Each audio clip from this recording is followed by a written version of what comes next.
In 1952, a beauty editor at Mademoiselle magazine made a quiet, almost offhand observation that sent a tremor through the cosmetics industry and was quickly, efficiently buried.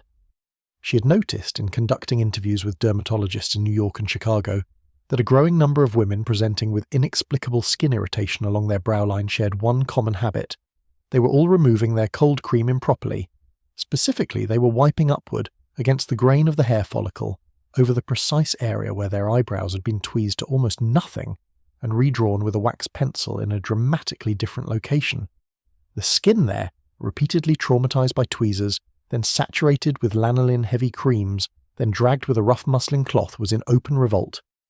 And the women who suffered most were the ones most devoted to perfection. Because perfection, in 1952, lived or died in the arch. This is the story that the cold cream advertisements never told you. They sold you the serenity. The white jar on the white vanity table in the white bedroom of a woman who had arranged her entire evening around 10 uninterrupted minutes of skin preparation. But the machinery underneath that serenity was disciplined, sometimes harsh, and deeply tied to a social economy of appearance that most women understood without ever being explicitly taught. Cold cream was not simply a cleanser. It was the first step in a nightly ritual whose real purpose was erasure, the careful removal of the daytime face, including the eyebrows, so that tomorrow's face could be constructed with fresh precision. The history of cold cream itself is considerably older than the 1950s. The Greek physician Galen is generally credited with formulating something close to the original recipe around the 2nd century, a mixture of beeswax, olive oil, rosewater, and borax that he called cold cream because of the cooling sensation it left on the skin as the water evaporated. That formula migrated through Arabic medicine, through Renaissance Europe, through the apothecary shops of 18th century London, and arrived in 20th century America in a fundamentally altered but spiritually identical form. By the time Pond's Extract Company rebranded itself as Pond's Cold Cream and launched its landmark advertising campaigns in the 1920s, the product had acquired something far more potent than a cleansing reputation. It had acquired an aspirational mythology. Pond's advertisements in the interwar years were revolutionary, not because of what they said about skin, but because of whom they photographed.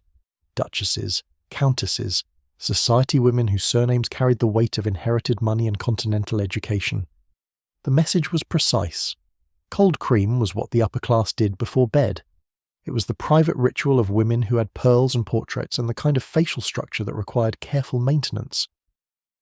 By the 1950s, that message had filtered all the way down to the drugstore counter in Akron, Ohio, where a secretary or a telephone operator could buy the same jar that a Vanderbilt supposedly used, and feel for a moment the proximity of that world.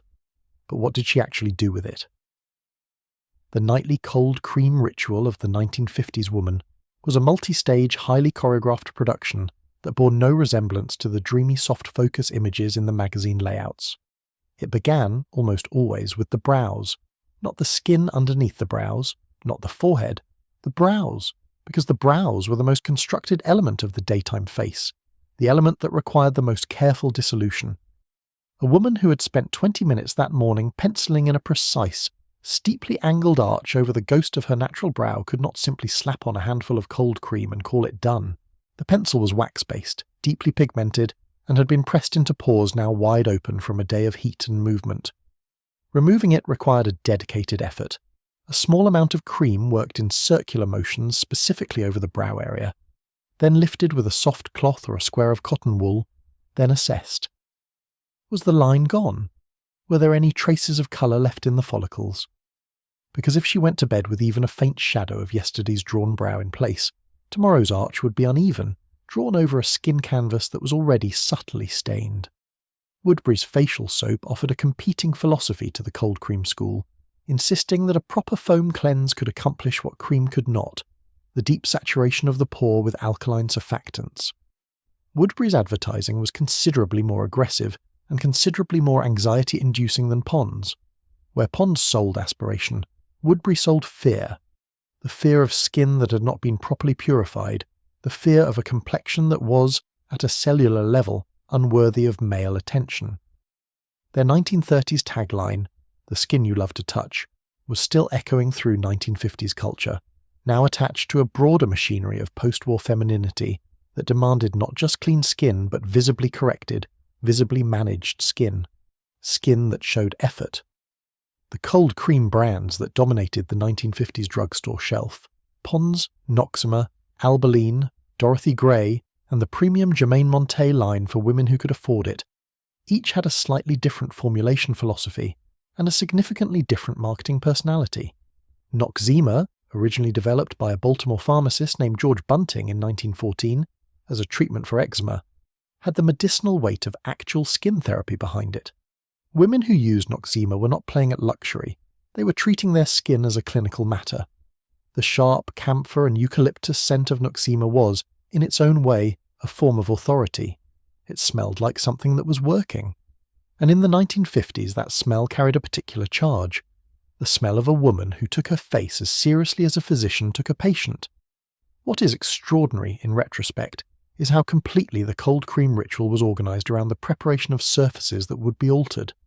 The entire point of thorough cleansing was not to reveal the natural face. It was to create the ideal blank canvas for tomorrow's painted one. This is the cultural fact that the beauty industry's advertising language always skirted around. Pond's did not show you a woman radiant in her natural skin. Pond's showed you a woman radiant in the glow of excellent preparation. The difference is not subtle. It meant that the skincare ritual was not, at its core, about loving what you naturally had. It was about managing it, disciplining it, maintaining the infrastructure of a face that could be reliably and credibly improved upon every single morning. And no element of that morning face was more carefully managed, more socially loaded, or more psychologically complex than the eyebrow. The brow line was the line that the cold cream had to erase completely each night so that a new, socially appropriate brow could be drawn the next morning. Which raises a question that most beauty historians have only recently begun to take seriously.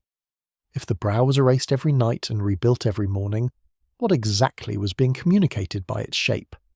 Was it the woman's own aesthetic preference? Was it her compliance with a beauty standard she had internalized without choosing? Or was it a daily act of social signaling so ingrained, so automatic, that it had ceased to feel like a performance and had become simply the face? The answer is complicated, and it lives in the intersection of cold cream and aspiration, of skincare and social code, of the nightly erasure and the morning reconstruction. To understand what the eyebrow shape said about a woman in the 1950s, you first have to understand the ritual that made it possible. The careful, meditative, sometimes harsh dismantling of the face that happened every night at the vanity table, before the cold cream lid went back on its jar and the lamp was switched off. Because the brow did not simply exist, it was made, and that making began with unmaking, with the cold cream, the muslin cloth, and the patient systematic removal of everything that the day had required a woman to be. The modern mirror catches us at a peculiar angle when we look back at this. Today, the skincare industry's language has pivoted hard toward acceptance, toward serums that reveal your natural radiance, toward the no-makeup makeup look, toward skin that looks like skin rather than like a porcelain surface. And yet the brow industry has never been more elaborate, more tool-dependent, or more socially scrutinized. Microblading, tinting, lamination, growth serums, brow mapping, the vocabulary alone would have baffled a woman in 1952. But the underlying logic, the sense that the brow communicates something essential about your social position, your level of effort, your understanding of the current aesthetic moment, that logic is identical. The cold cream is different. The communication it serves is exactly the same. The chemistry of cold cream itself was not static during the 1950s. The major manufacturers were engaged in ongoing reformulation programs designed to address the primary consumer complaint about the classic Galen-derived formula, that it left a greasy residue on the skin that required considerable time and a second cloth to remove completely. The introduction of mineral oil as a replacement for some portion of the natural wax and olive oil content allowed for formulas that removed more easily and left a less visible film, but cosmetic chemists of the period argued, with some justification, that mineral oil-based formulas were less effective at lifting the heavy theatrical pigments used in mid-century lipsticks and foundations than the traditional wax and oil preparations. The consumer was therefore navigating a compromise between the clean removal properties of the modern mineral oil formulas and the superior cleansing power of the older, greasier ones. Most women solved this by using two different products: a mineral oil formula for the face in general, and the older, heavier formula specifically for the brow area, where the wax-based pencil required the heavier solvent action to dissolve cleanly. Dorothy Gray, whose cream line was positioned as the premium alternative to Pond's at the drugstore counter, built her brand's reputation on a specific promise about the brow and hairline area: that her formula would remove all traces of makeup from the most difficult areas, including the fine hairs of the brow and the hairline where foundation and powder tended to accumulate in a visible line. Her advertising, which ran extensively in Vogue and Harper's Bazaar through the early 1950s, showed before and after comparisons of the hairline and brow area specifically, a choice that was unusual in an industry that preferred to illustrate its product's effects on the broad, smooth planes of the central face. Dorothy Gray's decision to show the difficult areas was a calculated signal to the knowledgeable consumer. This brand understands where the real work happens. There is another layer of complexity in the cold cream story that cosmetic historians have only recently begun to examine with the seriousness it deserves. The nightly cold cream ritual was, for millions of American women in the 1950s, also a moment of genuine solitude in a domestic life that offered very little of it. A woman who had managed a household, raised children, and performed the social labour expected of a mid-century wife and mother arrived at her vanity table at the end of the day with a legitimate need for something that looked like rest. The cold cream ritual, with its methodical application and its quiet, private chemistry, provided a structure for that solitude. The brow that she carefully undrew and replanned in those quiet minutes was not just a beauty object. It was a daily act of autonomous identity management in a life that asked her to subordinate her autonomy at nearly every other moment. This is the dimension of the cold cream ritual that the advertisements never showed, and it is the dimension that makes it genuinely moving to consider. The urban smog context that cold cream advertising frequently invoked was not entirely rhetorical. American cities in the early 1950s had significantly worse air quality than anything we experience in the contemporary urban environment, and the women who lived and worked in those cities, particularly in industrial cities like Pittsburgh, Detroit, Cleveland, and the densest neighborhoods of New York and Chicago, were contending with levels of particulate matter in the air that left a visible film on window ledges and on pale fabric left near an open window. Pond's advertising that described cold cream as a defense against the impurities of modern air was speaking to a real experience that women in these cities understood viscerally.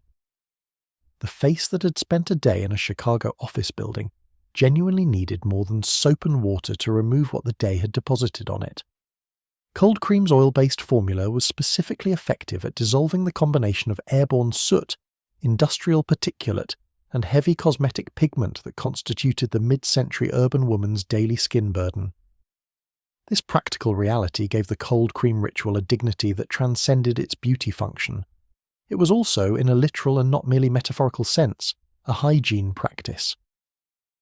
The single most analysed eyebrow in the history of American cinema belongs to a woman who, according to every official studio biography, barely spent any time thinking about her brows at all. Marilyn Monroe's makeup artist, Alan Whitey Snyder, who was arguably the most influential cosmetic technician in Hollywood during the 1950s, kept detailed records of the products and techniques he used on his most famous client.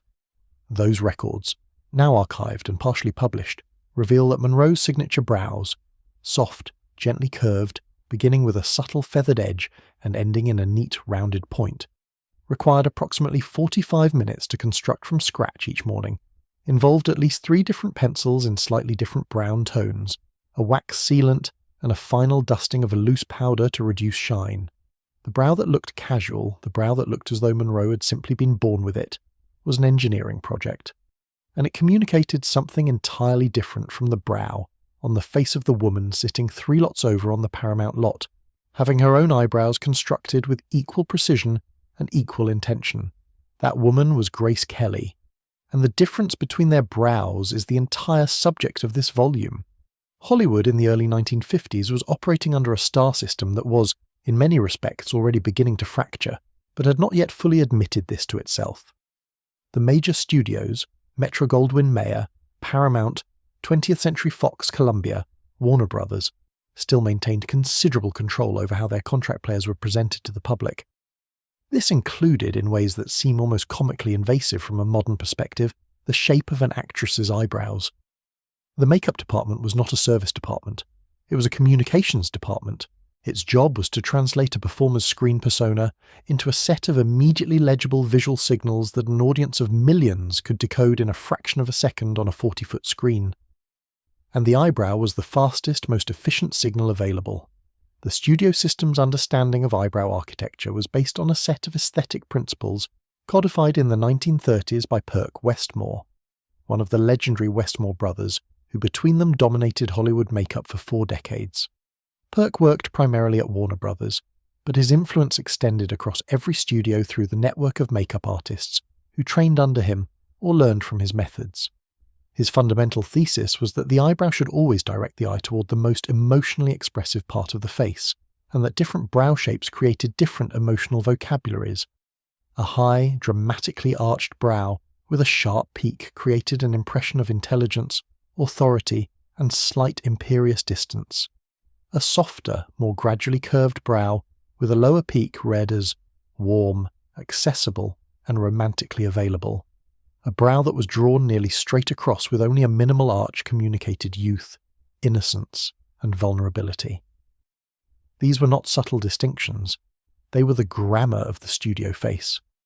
Grace Kelly's brows at Paramount were the embodiment of the high arch theory.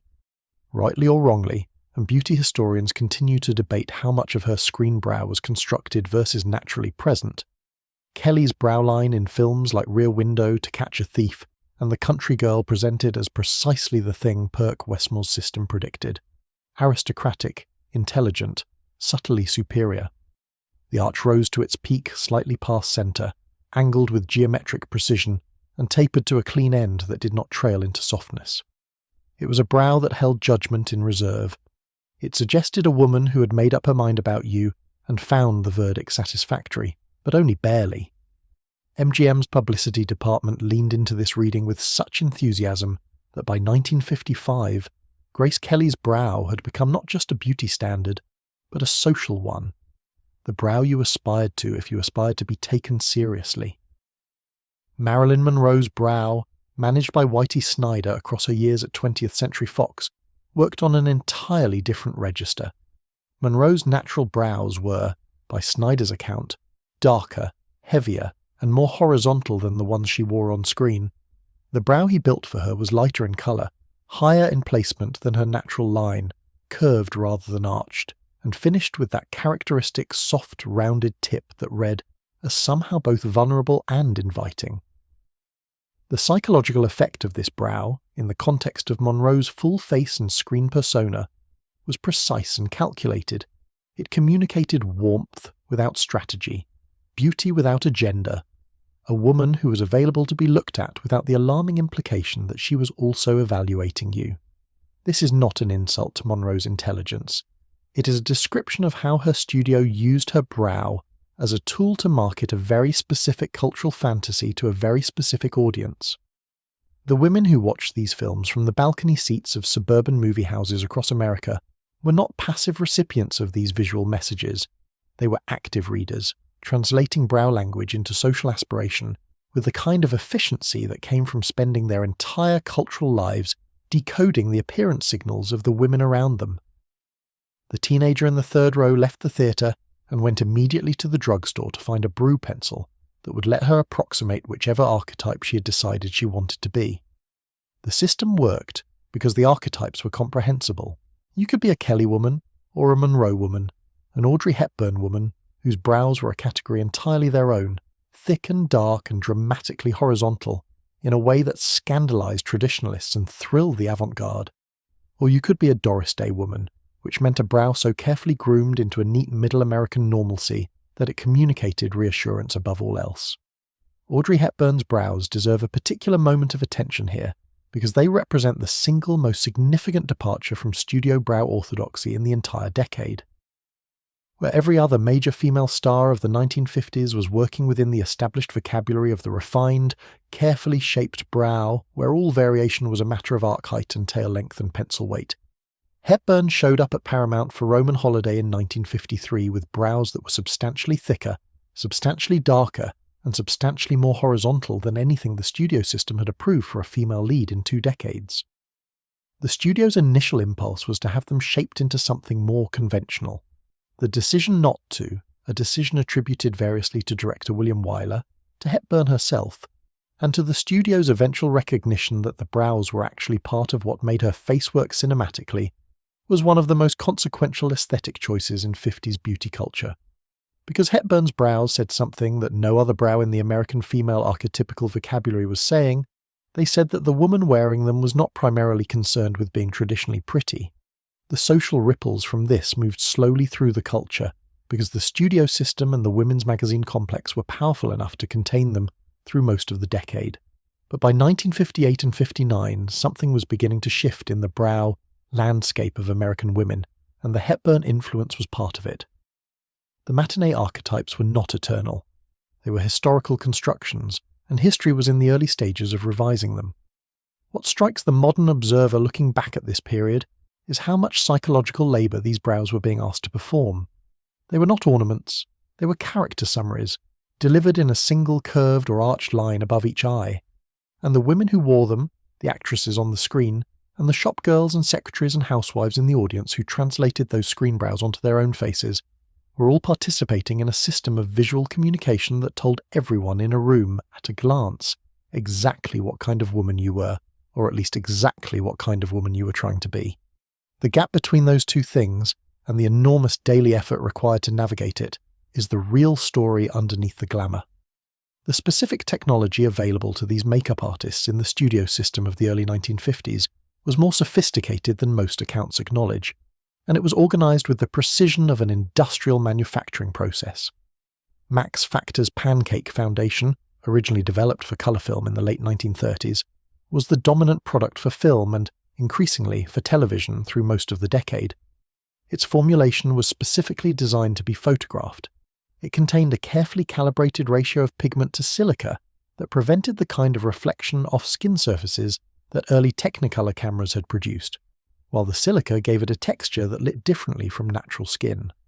Brow products available in the professional studio context included a range of pressed pigment cakes in a spectrum of brown tones that extended from nearly blonde through almost black, plus several specialty shades developed specifically to read correctly on colour versus black and white film stock.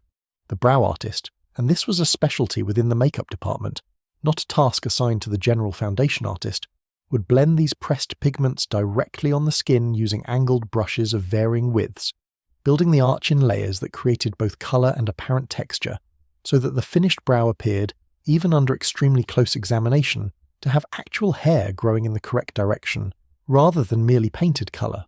The public's absorption of these Hollywood techniques through the magazines and the television programs of the period created an interesting problem of translation.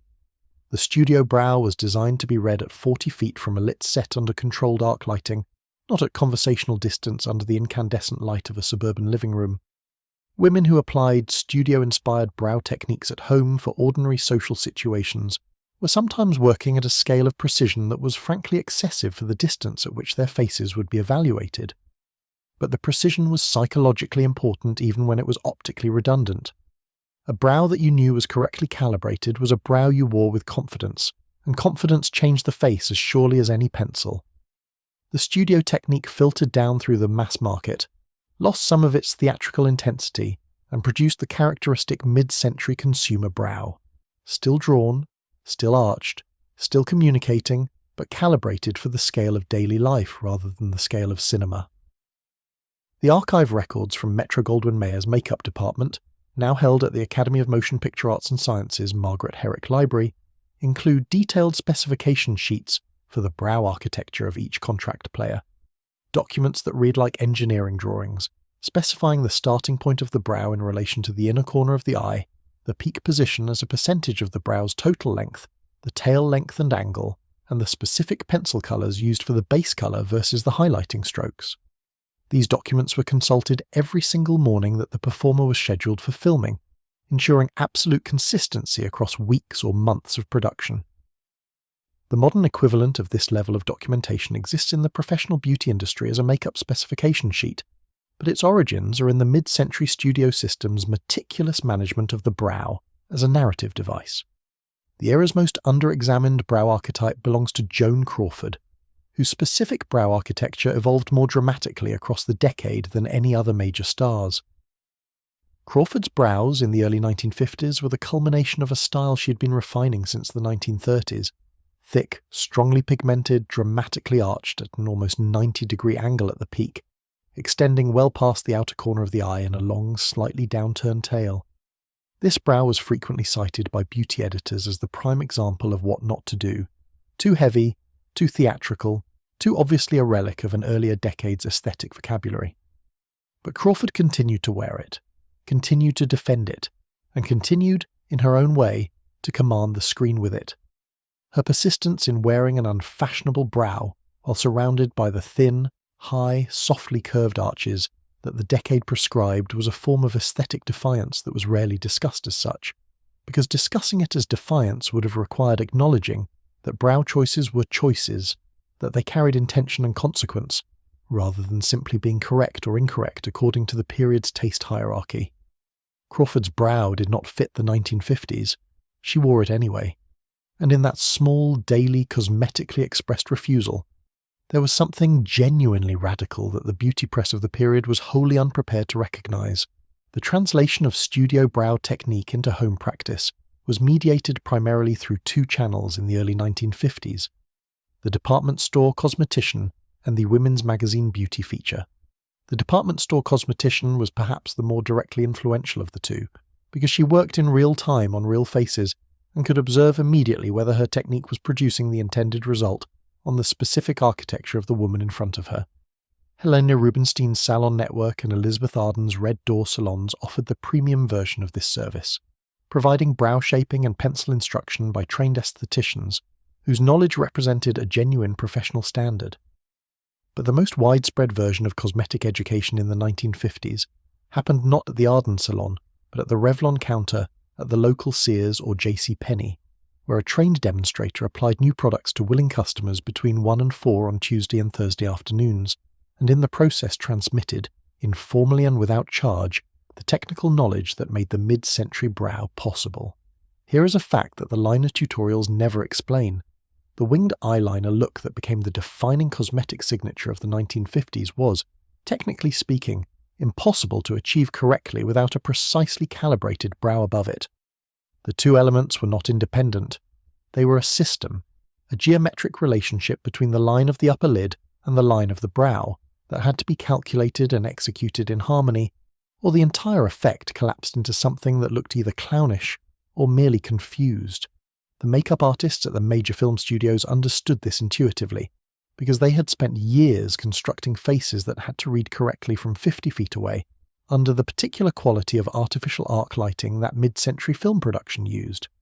But the women at home, working with an inch-wide bathroom mirror and a nervous hand, were trying to decode a technical relationship that nobody had ever explicitly explained to them. The history of liquid eyeliner in America runs through a surprisingly specific corridor. For most of the first half of the 20th century, dramatic eye definition was achieved primarily with kohl pencils, dense, waxy sticks of pigment that had been used for eye definition since ancient Egypt, and that smudged beautifully but did not give the sharp geometric precision that became fashionable in the post-war era. The catalyst for the liquid liner revolution was a combination of developments in film emulsion technology, which made eyes appear increasingly prominent on the widening cinema screens of the late 1940s, and the availability of new synthetic pigment in carrier formulas that makeup companies had developed during the war years for industrial applications and were now finding civilian uses. Hazel Bishop, the cosmetic chemist who is better known for developing the first long-lasting lipstick, was one of the key figures in translating these industrial pigment technologies into the consumer cosmetic market. Her liquid liner formulas, introduced in the early 1950s, gave women access to a precision they had never been able to achieve with a pencil. The application technique that emerged around these new liquid formulas was taught, spread, and refined almost entirely through informal channels. Through beauty editors at magazines like 17 and Harper's Bazaar, through department store cosmeticians who held twice-weekly demonstration sessions at their counters, Through the careful observation of film frames paused at the right moment in the cinema, and through the specific kind of practical knowledge that women passed between themselves at dressing tables and in powder rooms, there was no YouTube, there were no tutorial videos. There was only the accumulated wisdom of other women, their annotations in the margins of magazine articles, and the hard-won knowledge that came from practicing on yourself in the mirror until your hand stopped shaking. But here is the detail that those informal tutorials consistently addressed, and that beauty history has largely overlooked. Before you drew the liner, you verified the brow. Because the wing of the liner, that small upward-angled extension at the outer corner of the eye that was the entire point of the look, had to align with the outer end of the eyebrow. Not with the eye itself, not with some arbitrary angle you preferred, but with the specific trajectory established by your drawn brow. The liner wing was essentially a geometric extension of the brow's direction. If the brow arched to a high peak and dropped steeply to a short tail, the liner wing angled sharply upward. If the brow was a gentler curve with a longer, more gradual tail, the wing was correspondingly shallow. The two elements created a visual bracket around the eye, a framing device that, when correctly executed, made the eye appear larger, more open, and more intensely focused than any single element could achieve alone. This is why changing your brow shape had immediate and dramatic consequences for your eye makeup that women in the 1950s understood viscerally, even if they had not been given the geometric vocabulary to describe it. A woman who switched from a high-arched brow to a softer lower arch did not just change her brow. She changed the entire optical geometry of the upper half of her face, which meant that the liner wing she had spent years perfecting suddenly looked wrong, and she had to start over. This created a kind of aesthetic lock-in that the beauty industry was, consciously or not, very good at exploiting. Once you had calibrated your brow and your liner to work together as a system, the cost of changing either element was significant enough to discourage experimentation. The doe eye, that wide, luminous, slightly surprised-looking expression that was the period's dominant female beauty ideal for the eye, was the product of this system working at maximum efficiency. It required a specific brow shape, relatively high-arched, with the peak positioned slightly past centre toward the outer corner of the eye, which had the visual effect of lifting the outer corner upward and creating the impression of eyes that were naturally wide open. The liner then enhanced this effect by extending outward and slightly upward from the outer corner, which completed the elongation and added a formal elegance to what might otherwise have read as mere roundness. Mascara. Maybelline's Cake Mascara, applied with a small brush dipped in water, was the dominant product for most of the decade until Revlon and other companies introduced wand applicators in the late 50s, was laid on generously to the upper lashes and sparingly to the lower ones, which further opened the eye by emphasizing its vertical dimension without adding heaviness to the bottom lid. The Max Factor studio department had been refining this system since the late 1930s, but it was the television boom of the early 1950s that democratized it with unprecedented speed. The problem with television, and it was a problem that sent cosmetic company chemists scrambling, was that the early television cameras were brutally unforgiving of subtlety. The pancake makeup that had worked beautifully on film read as flat and washed out on the small screen. The careful shading that created dimensional cheekbones on celluloid disappeared entirely under the harsh studio lights used for live broadcast. But the eyes held. A strong, well-defined eye with a confident liner and a clear brow shape, transmitted through even the earliest and most technically limited television cameras with remarkable clarity. This meant that television, more than cinema, was the medium that drilled the liquid liner and the architectural brow into the visual consciousness of the 1950s American woman. She watched it every night in her living room. She watched it being applied on the women reading the news, hosting the cooking programs, appearing in the soap operas that filled the daytime schedule. The eye was the lesson, and the lesson was delivered for free directly into her home. What were the women who wore these eyes communicating? The doe eye was a paradox, and its contradictions are worth examining carefully. On one level, it communicated innocence. Wide eyes have been culturally associated with childlike openness and vulnerability since long before the 1950s. But the liner that defined it was the opposite of innocent. It was constructed, deliberate, geometrically precise. It took skill and practice to apply correctly, and skilled, precise, practiced application did not say innocent. It said competent. It said that the woman wearing these eyes had studied something, had practiced it, had gotten good at it. The doe eye was a carefully engineered impression of natural openness, and there was a quiet sophistication in the engineering that ran directly counter to the effect it was designed to produce. The women who wore it best understood this contradiction perfectly. It was like so much of 1950s femininity, a highly polished performance of a particular kind of effortlessness, and the effort required was enormous. Today, the winged liner has never been more popular, never more technically diverse, and never less attached to the specific brow architecture that originally made it work. We apply wings independently, we match them to eye shapes rather than brow shapes, and we use felt-tip pens instead of brushes. But the fundamental conversation that the liner was having with the brow in 1955, the conversation about geometry, about the relationship between two lines on a face and what they say together, that conversation is still happening whether we know it or not. The brow is still setting the terms, the liner is still following its lead. There is an aspect of the liner technique that the beauty columns of the period addressed with consistent anxiety, and that has received insufficient historical attention: the problem of the asymmetrical face. The human face is not symmetrical. The two sides present slightly different architectures: a slightly higher cheekbone on one side, a slightly more prominent orbital ridge on the other, a natural brow that grew in slightly different directions above each eye. For a woman applying cold cream and going to bed, this asymmetry was irrelevant. For a woman constructing a geometrically precise liner wing above each eye and attempting to make those wings match in both length and angle, the natural asymmetry of her face presented a genuine technical challenge.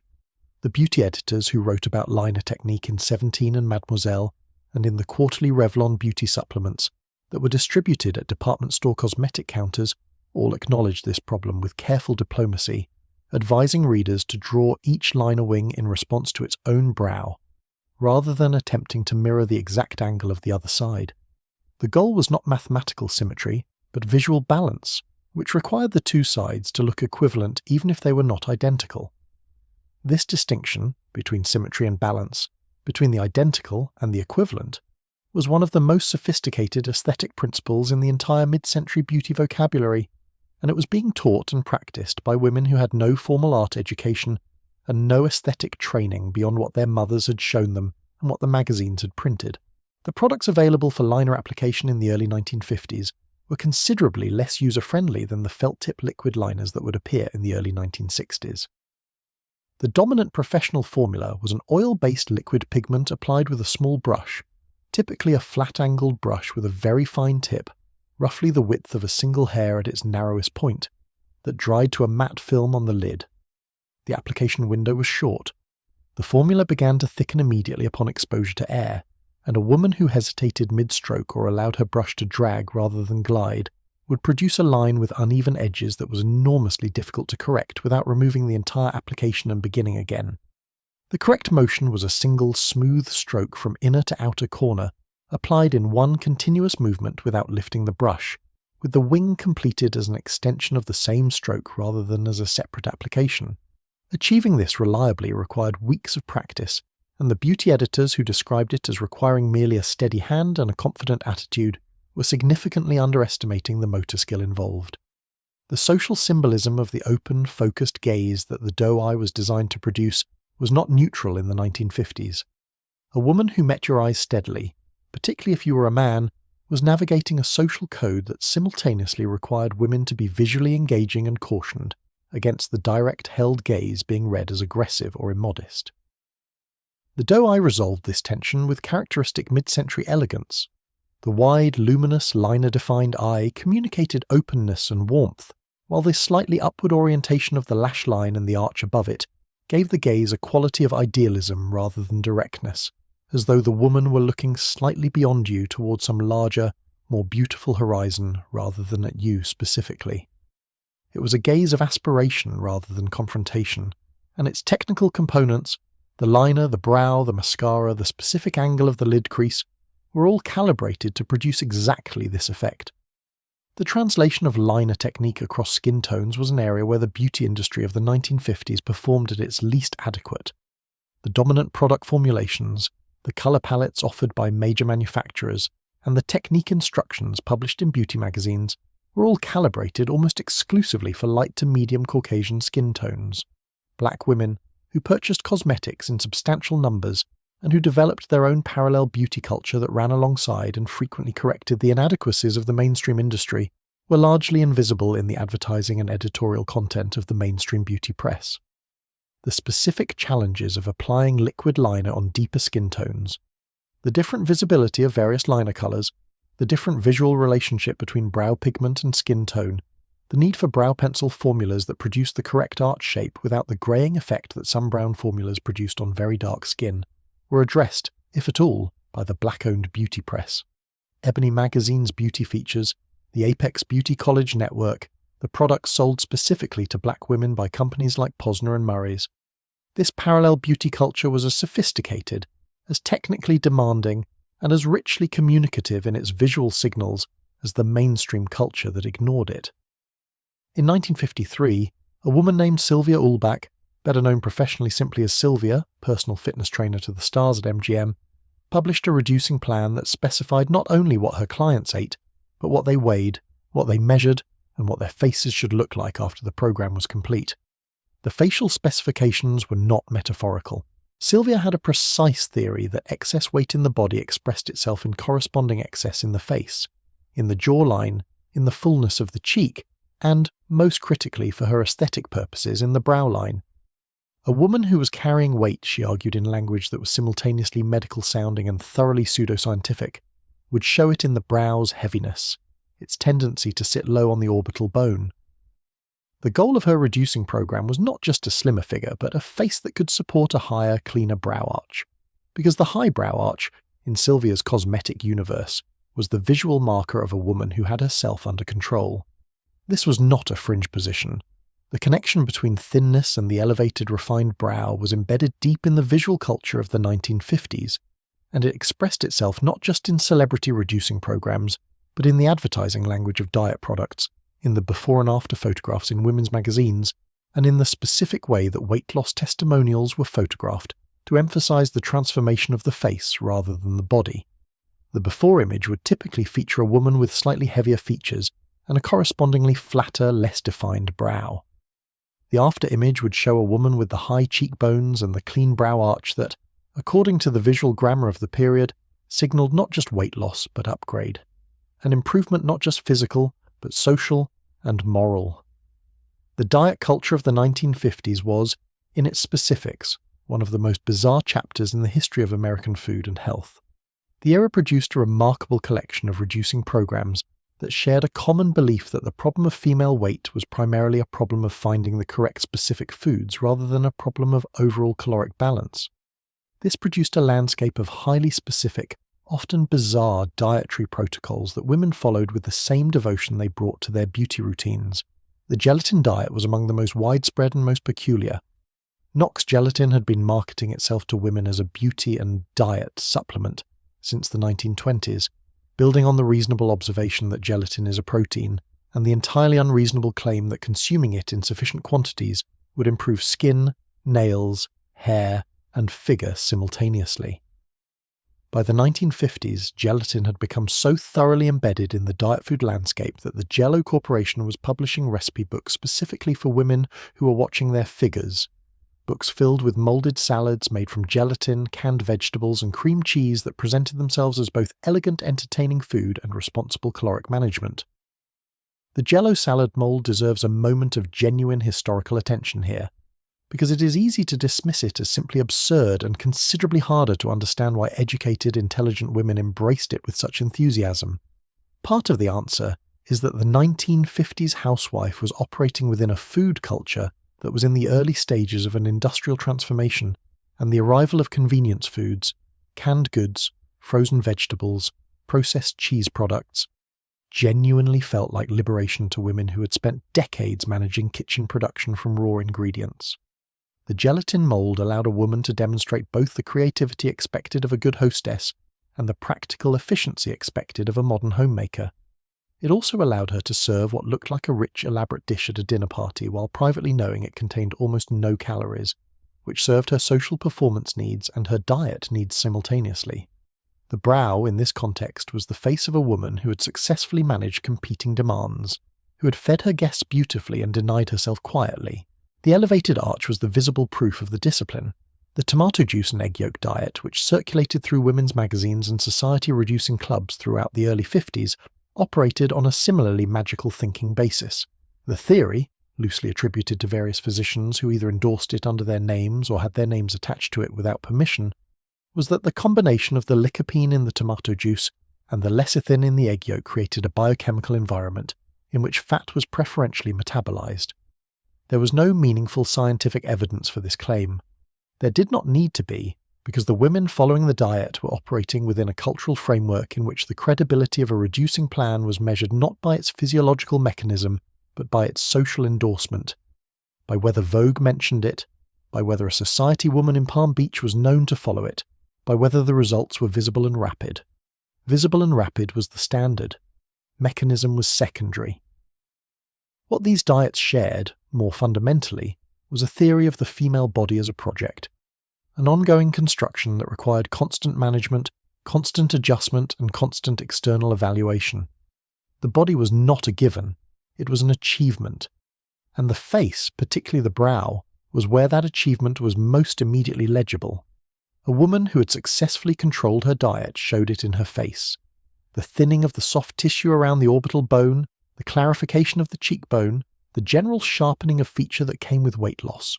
All of this served the brow's appearance, made it sit higher, made the arch seem cleaner and more deliberate. This is why Sylvia at MGM was not being entirely irrational in connecting her reducing programs to facial aesthetics.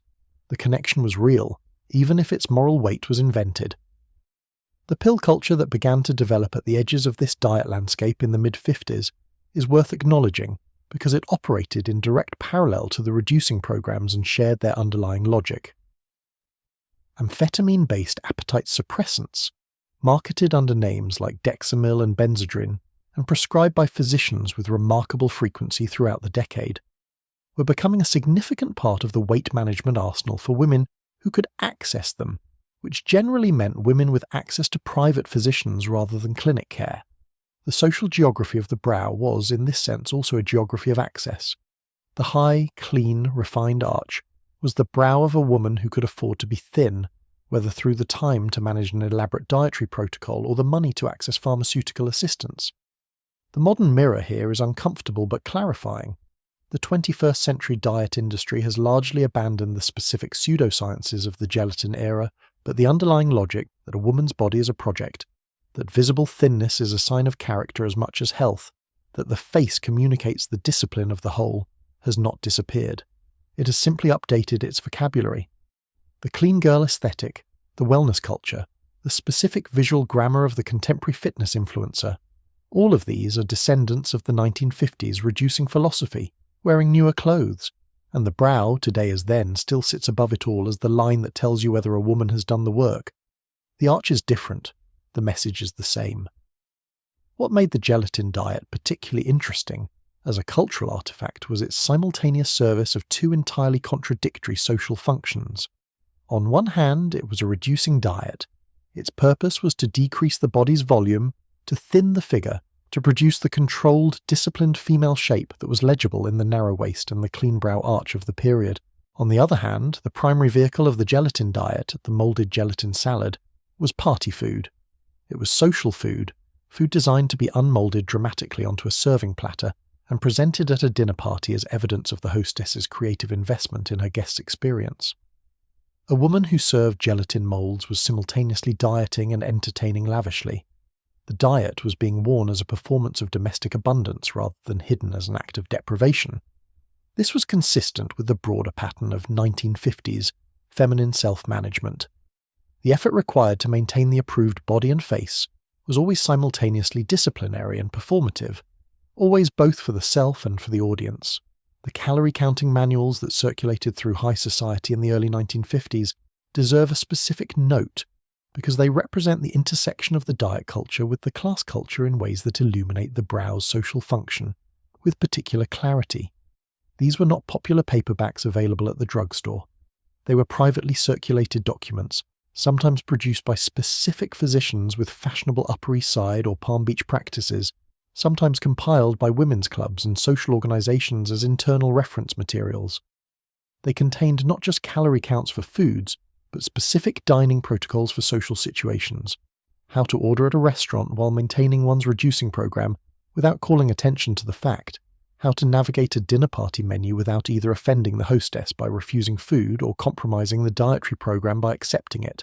The social management this required was sophisticated, and the women who practiced it were operating at the intersection of personal appearance management and social performance management simultaneously.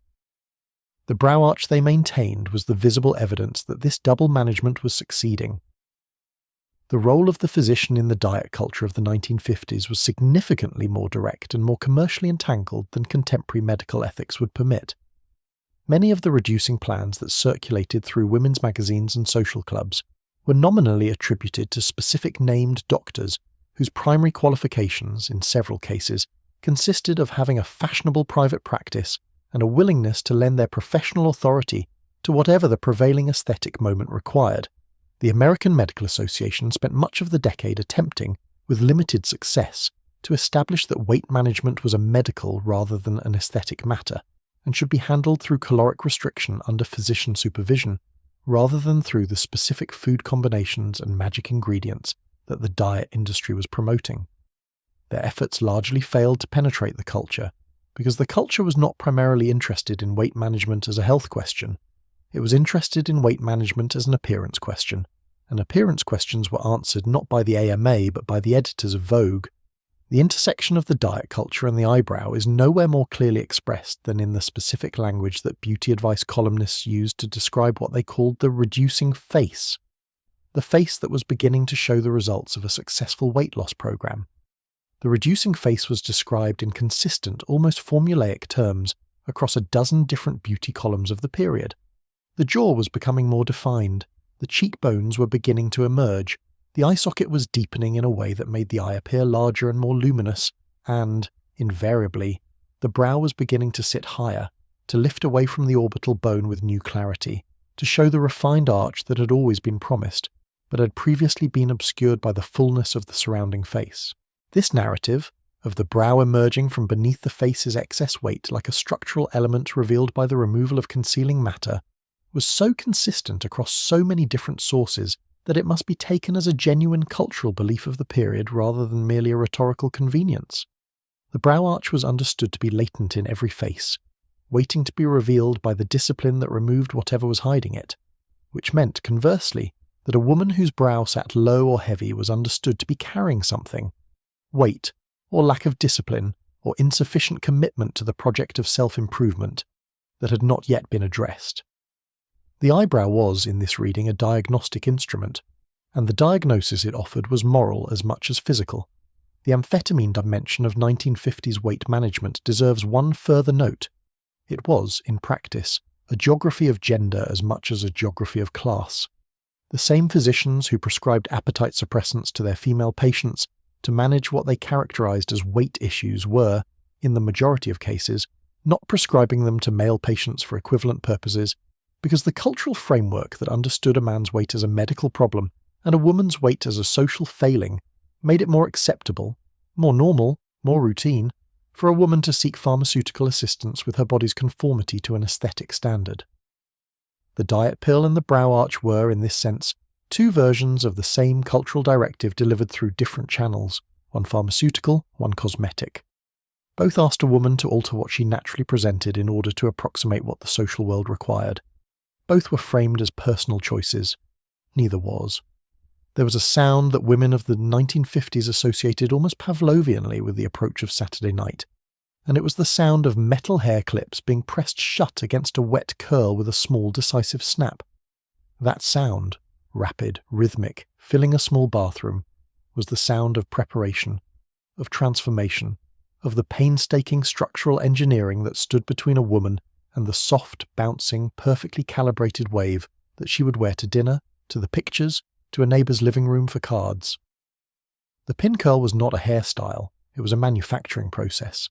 And it happened, like nearly all the preparatory work of 1950s femininity at night, in the same hours when the cold cream was applied, when the tweezers were considered, when the brow pencil was cleaned from the case, and tomorrow's arch was mentally planned. The physics of the pin curl are interesting and frequently underestimated. A woman setting her hair in pin curls was doing something genuinely sophisticated with a material, wet human hair, that behaves according to a specific and somewhat unforgiving set of structural rules.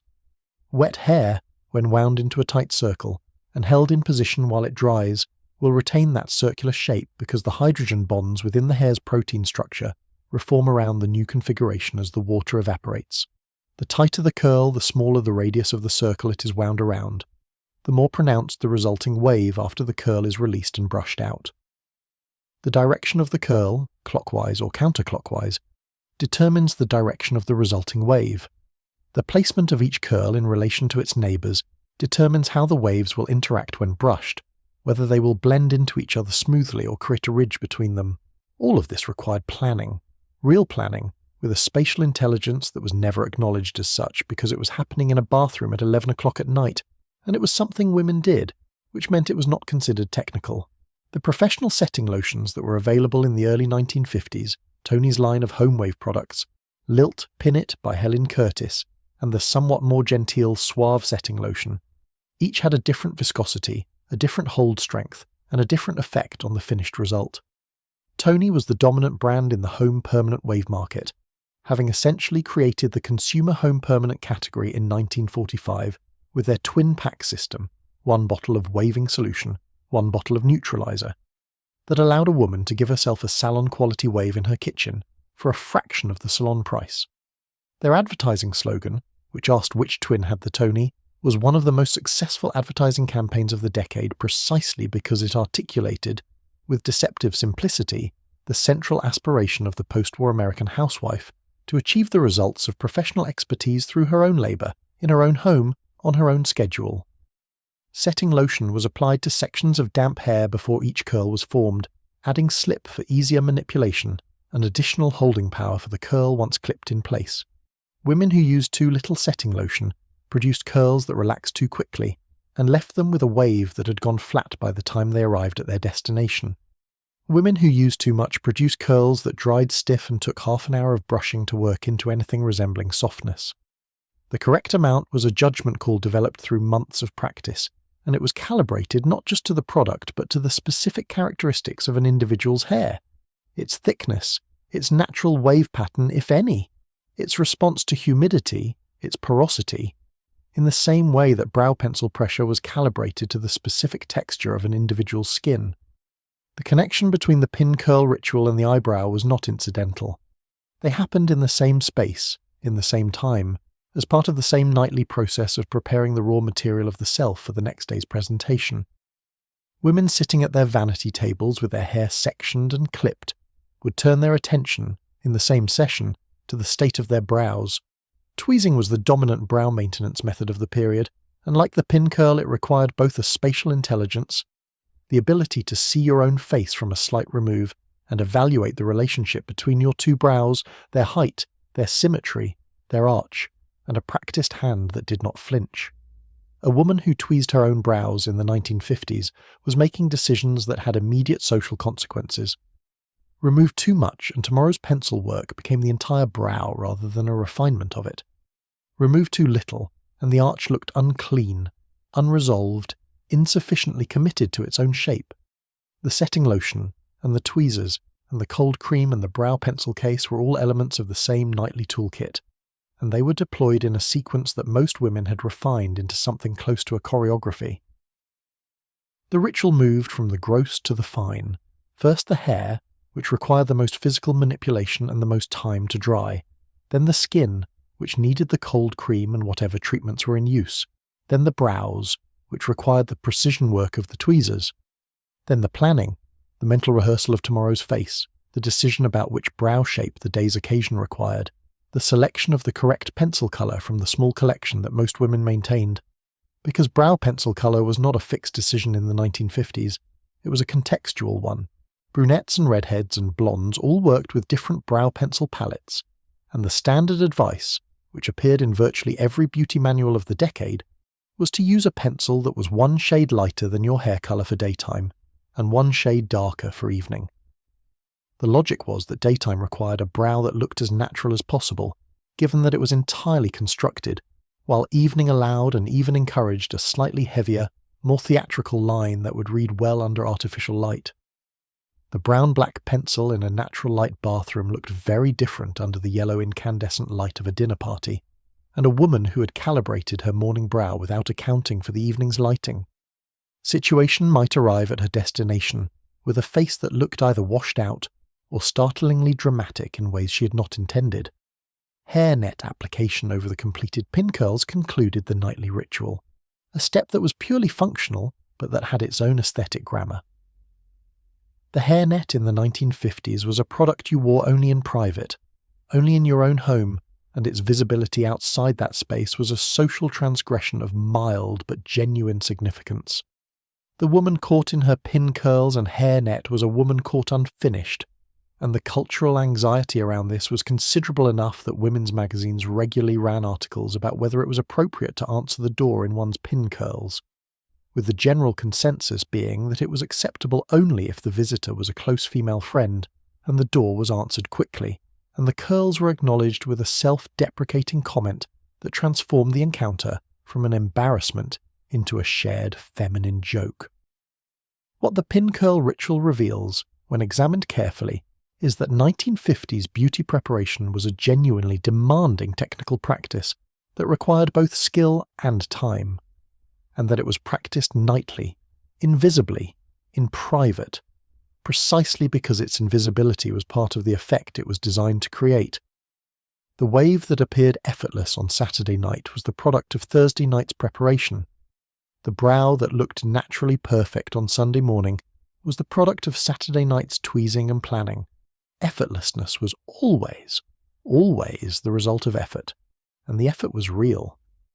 The social geography of the pin curl ritual extended beyond the individual bathroom to a broader network of female mutual assistance that is worth examining, because it represents one of the most genuine and touching aspects of the period's female social life.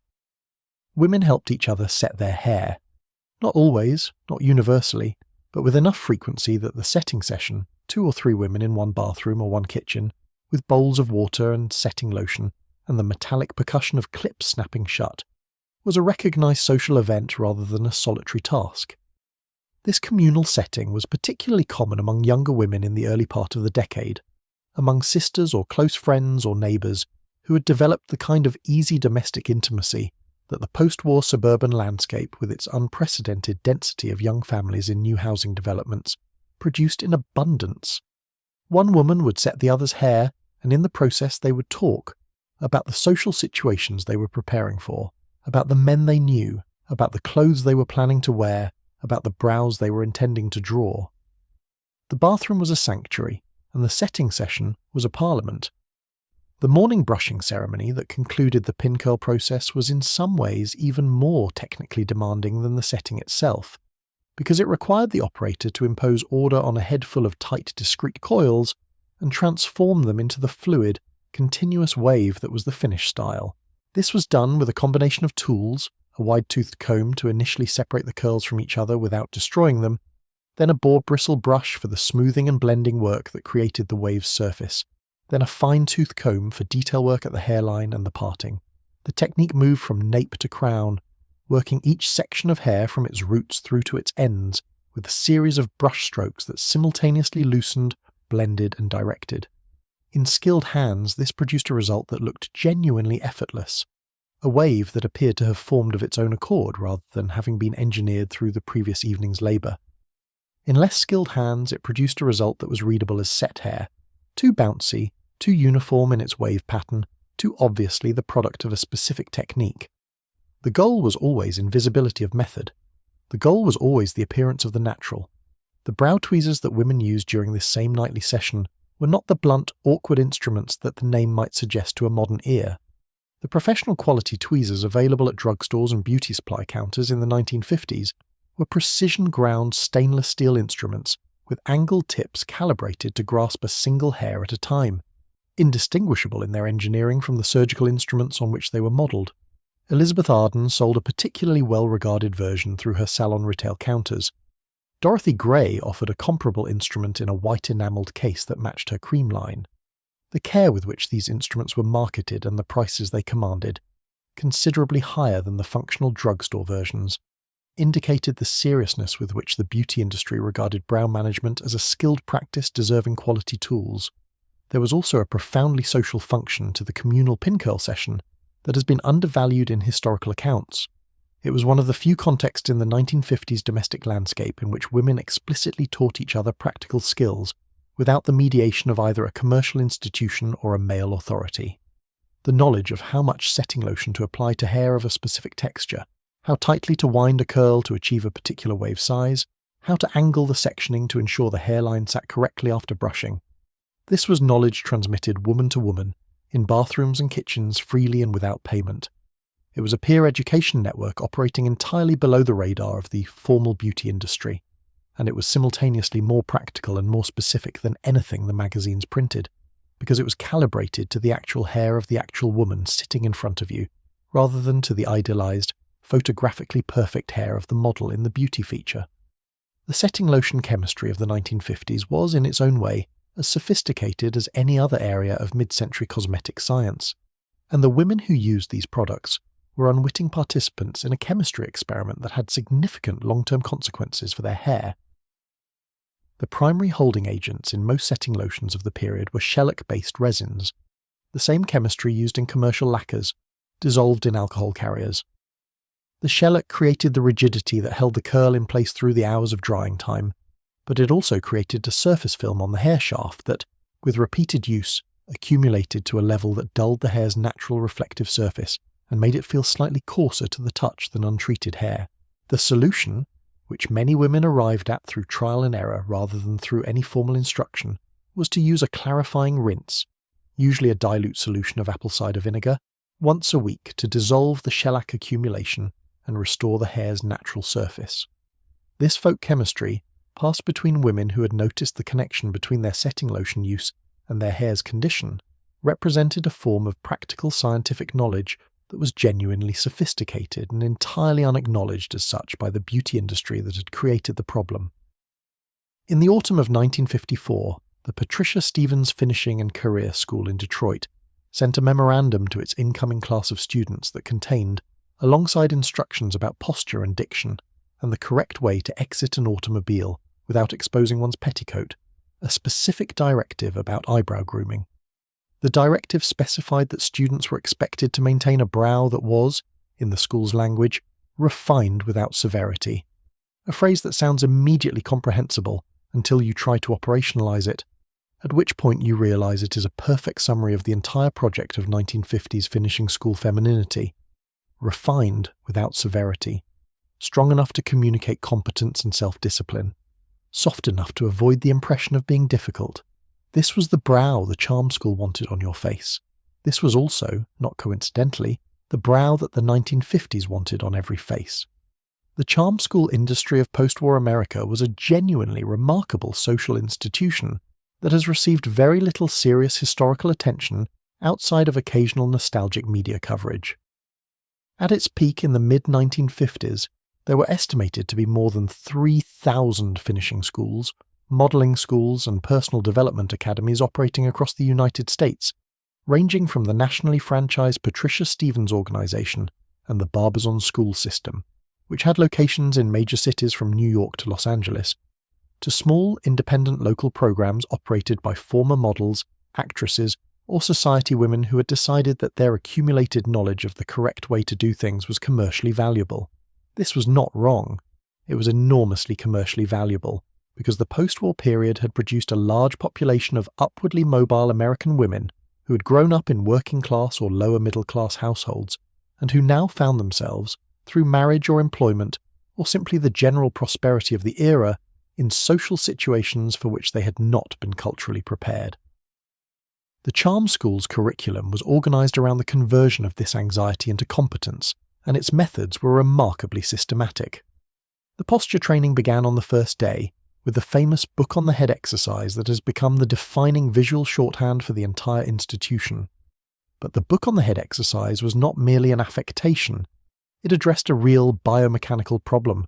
A woman who had spent her formative years hunching over schoolwork or working a job that required her to lean forward over a surface often had a postural pattern that communicated deference and self-diminishment even when she was standing still and saying nothing.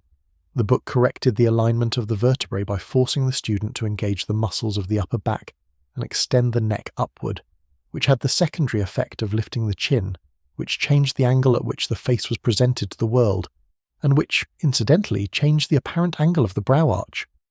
A woman who held her chin at the correct height, which Patricia Stevens defined as parallel to the floor rather than angled downward, presented her brow to the observer at precisely the angle for which the brow arch had been designed, dropped the chin and the arch appeared to flatten, raise it correctly and the arch lifted with it, communicating the confident elevation that the whole system was designed to project. Diction and vocal presentation formed a second major pillar of the charm school curriculum, and they connected to brew management in ways that seem initially counterintuitive, but were thoroughly understood by the school's instructors.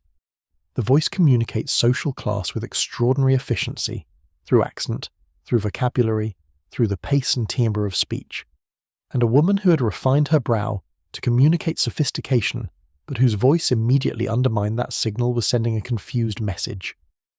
The Barbizon schools were particularly attentive to this, running diction workshops that addressed regional accent reduction, vocabulary expansion, and the specific rhythm of speech that they associated with educated social ease.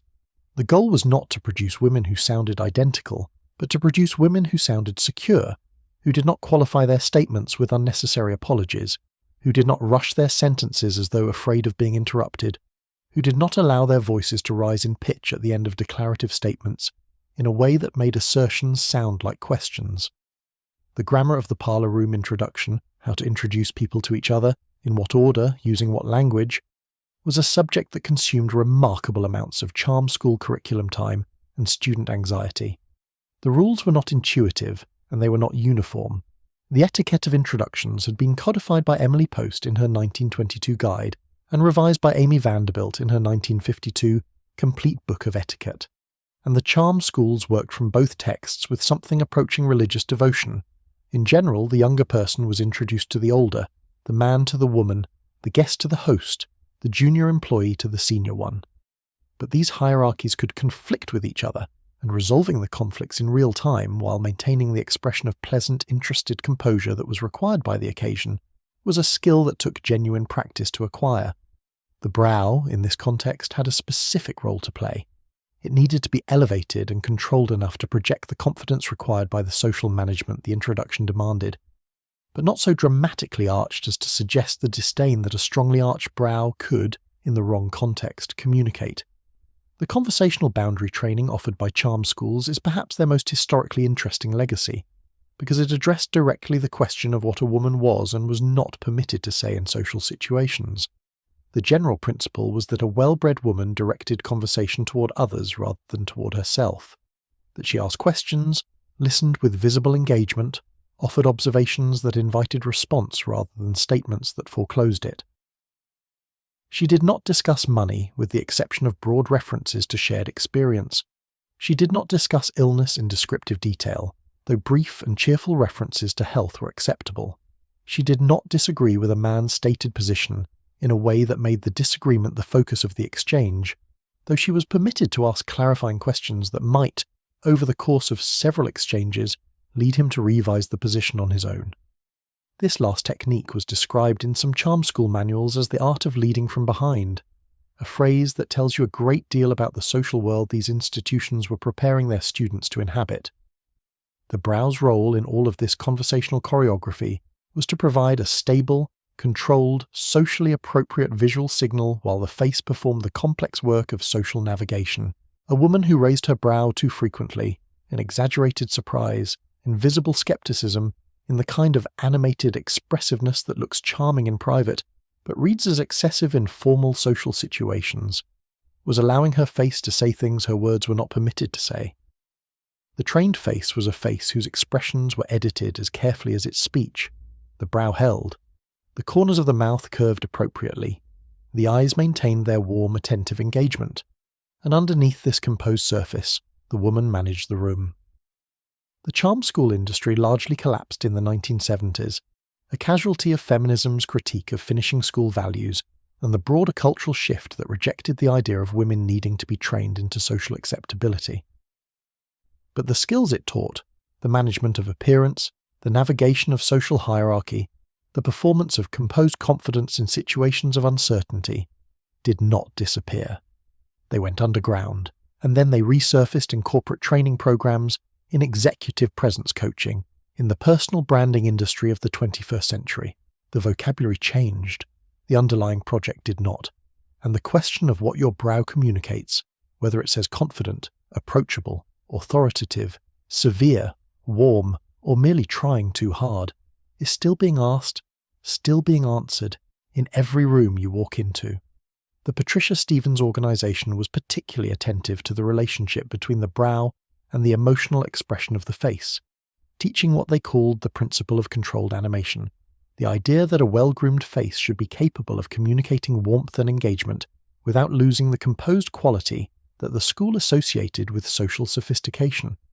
Uncontrolled facial animation, which they described as the enemy of elegance, was characterized by excessive movement of the brow, the habit of raising both brows in exaggerated surprise at things that were not actually surprising, or of wrinkling the forehead and pulling the brows together in a frown during moments of concentration.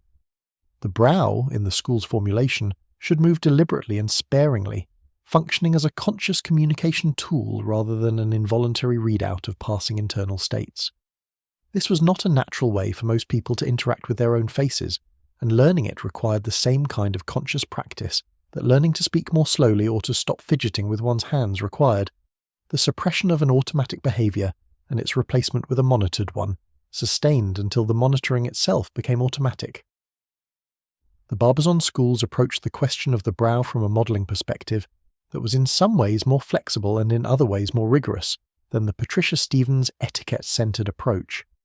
Modelling required the face to be lit and photographed from multiple angles, which meant that a brow that looked correct from the front might look entirely different, too flat, too dramatic, too asymmetrical, from a three-quarter view or a profile. Barbizon instructors taught brow assessment as a three-dimensional problem rather than a two-dimensional one, asking their students to examine their brow lines not just in the flat mirror of the bathroom, but from the slight angles that other people would typically see them from in social situations. This was, in practical terms, a more sophisticated approach to brow assessment than most women practiced, because most women drew their brows in a forward-facing mirror and never considered how the arch would read from the side.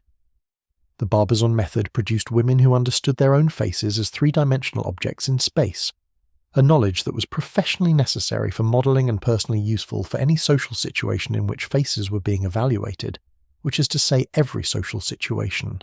The conversational training offered by charm schools intersected with the brow's social function, in one final, particularly interesting way, through the teaching of what some schools called the listening face. The listening face was a specific, learned configuration of features designed to communicate attentive engagement during conversations in which the woman was not speaking. It involved a relaxed but not slack lower face, eyes that maintained steady, warm contact without the fixed quality that could read as staring, and a brow held in a slightly elevated, open position that communicated interest without skepticism. Achieving the listening brow, open enough to signal receptiveness, controlled enough to avoid appearing either overly eager or suspiciously attentive, was a skill that some charm school instructors considered the most demanding element of their entire curriculum. You could practice your posture alone in a room. You could practice your diction in front of a mirror. The listening face required another person to listen to, and it had to be constructed in real time, under social pressure, without the luxury of the preparation that the physical elements of appearance allowed. The specific language of the Patricia Stevens curriculum around brow grooming reveals a sophistication about the communicative function of the face that is worth examining on its own terms. The school's instruction manuals use the phrase, the eyebrow, as punctuation, to describe the relationship between the brow and the face's overall expression, arguing that the brow functioned like the punctuation mark in a sentence, not carrying the primary meaning but organizing and clarifying the meaning that the rest of the face was generating. A face without a well-managed brow was, in the school's formulation, like prose without punctuation, legible in broad outline but imprecise in detail, potentially ambiguous at the moments when clarity mattered most. This was a metaphor that struck its students as both useful and slightly alarming, because it implied that the face was always, even in private moments, generating meaning that could be parsed or misread, that there was no safe moment of illegibility, no hour when the punctuation could safely be removed. The French origins of much of the charm school curriculum are worth noting, because they give the project a cultural context that American accounts of the period tend to suppress. The finishing school as an institution had its roots in the French concept of the jeune fille bien élevée, the well-raised young woman whose education in social grace and feminine arts was considered as serious and as necessary as any academic preparation. French finishing schools, particularly those in Paris and in the Château of the Loire Valley, that were fashionable in the interwar period for daughters of wealthy American families, taught a version of social femininity that was both more rigorous and more aesthetically serious than its American adaptation. The French version included art history, music appreciation, formal culinary education, and a philosophical framework that understood the cultivation of beauty and grace as genuinely worthy intellectual pursuits rather than merely social necessities. The American charm schools of the 1950s retained the surface of this curriculum, the posture, the diction, the etiquette, while largely stripping away its philosophical underpinning. What remained was the technique without the theory, which produced women who could execute the presentation of mid-century femininity with remarkable precision, but who had not been given the intellectual framework that would have allowed them to question what they were presenting, or why, or whether the presentation was serving them.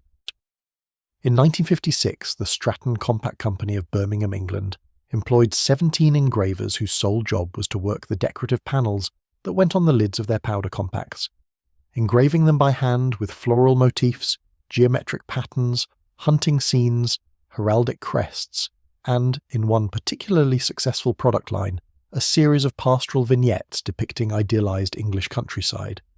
These compacts sold in American department stores for prices that represented, depending on the buyer's income bracket, either a trivial luxury or a significant extravagance. They were made of brass with silver or gold plating, hinged with a precision mechanism that produced a satisfying, slightly musical click when opened, and lined with a fitted mirror and a pressed powder tray that was removable for refilling. They were, in every material respect, objects of serious craftsmanship. They were also, in a more fundamental sense, the most public beauty objects that a woman carried in the 1950s, the objects that would be produced from a handbag in restaurants, in theatres, in the back seats of taxicabs, in any of the social situations that required a woman to check or correct her appearance without the privacy of a bathroom. The vanity compact was not, therefore, simply a container for face powder. It was a communication device.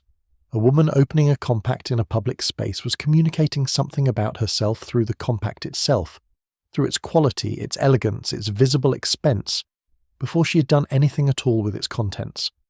And the specific action she was most likely to perform with those contents in public was the application of pressed powder over the face, with particular attention to the brow area, the forehead above the brows, and the nose and chin, the zones of the face where oil was most likely to surface during the hours between morning application and afternoon maintenance.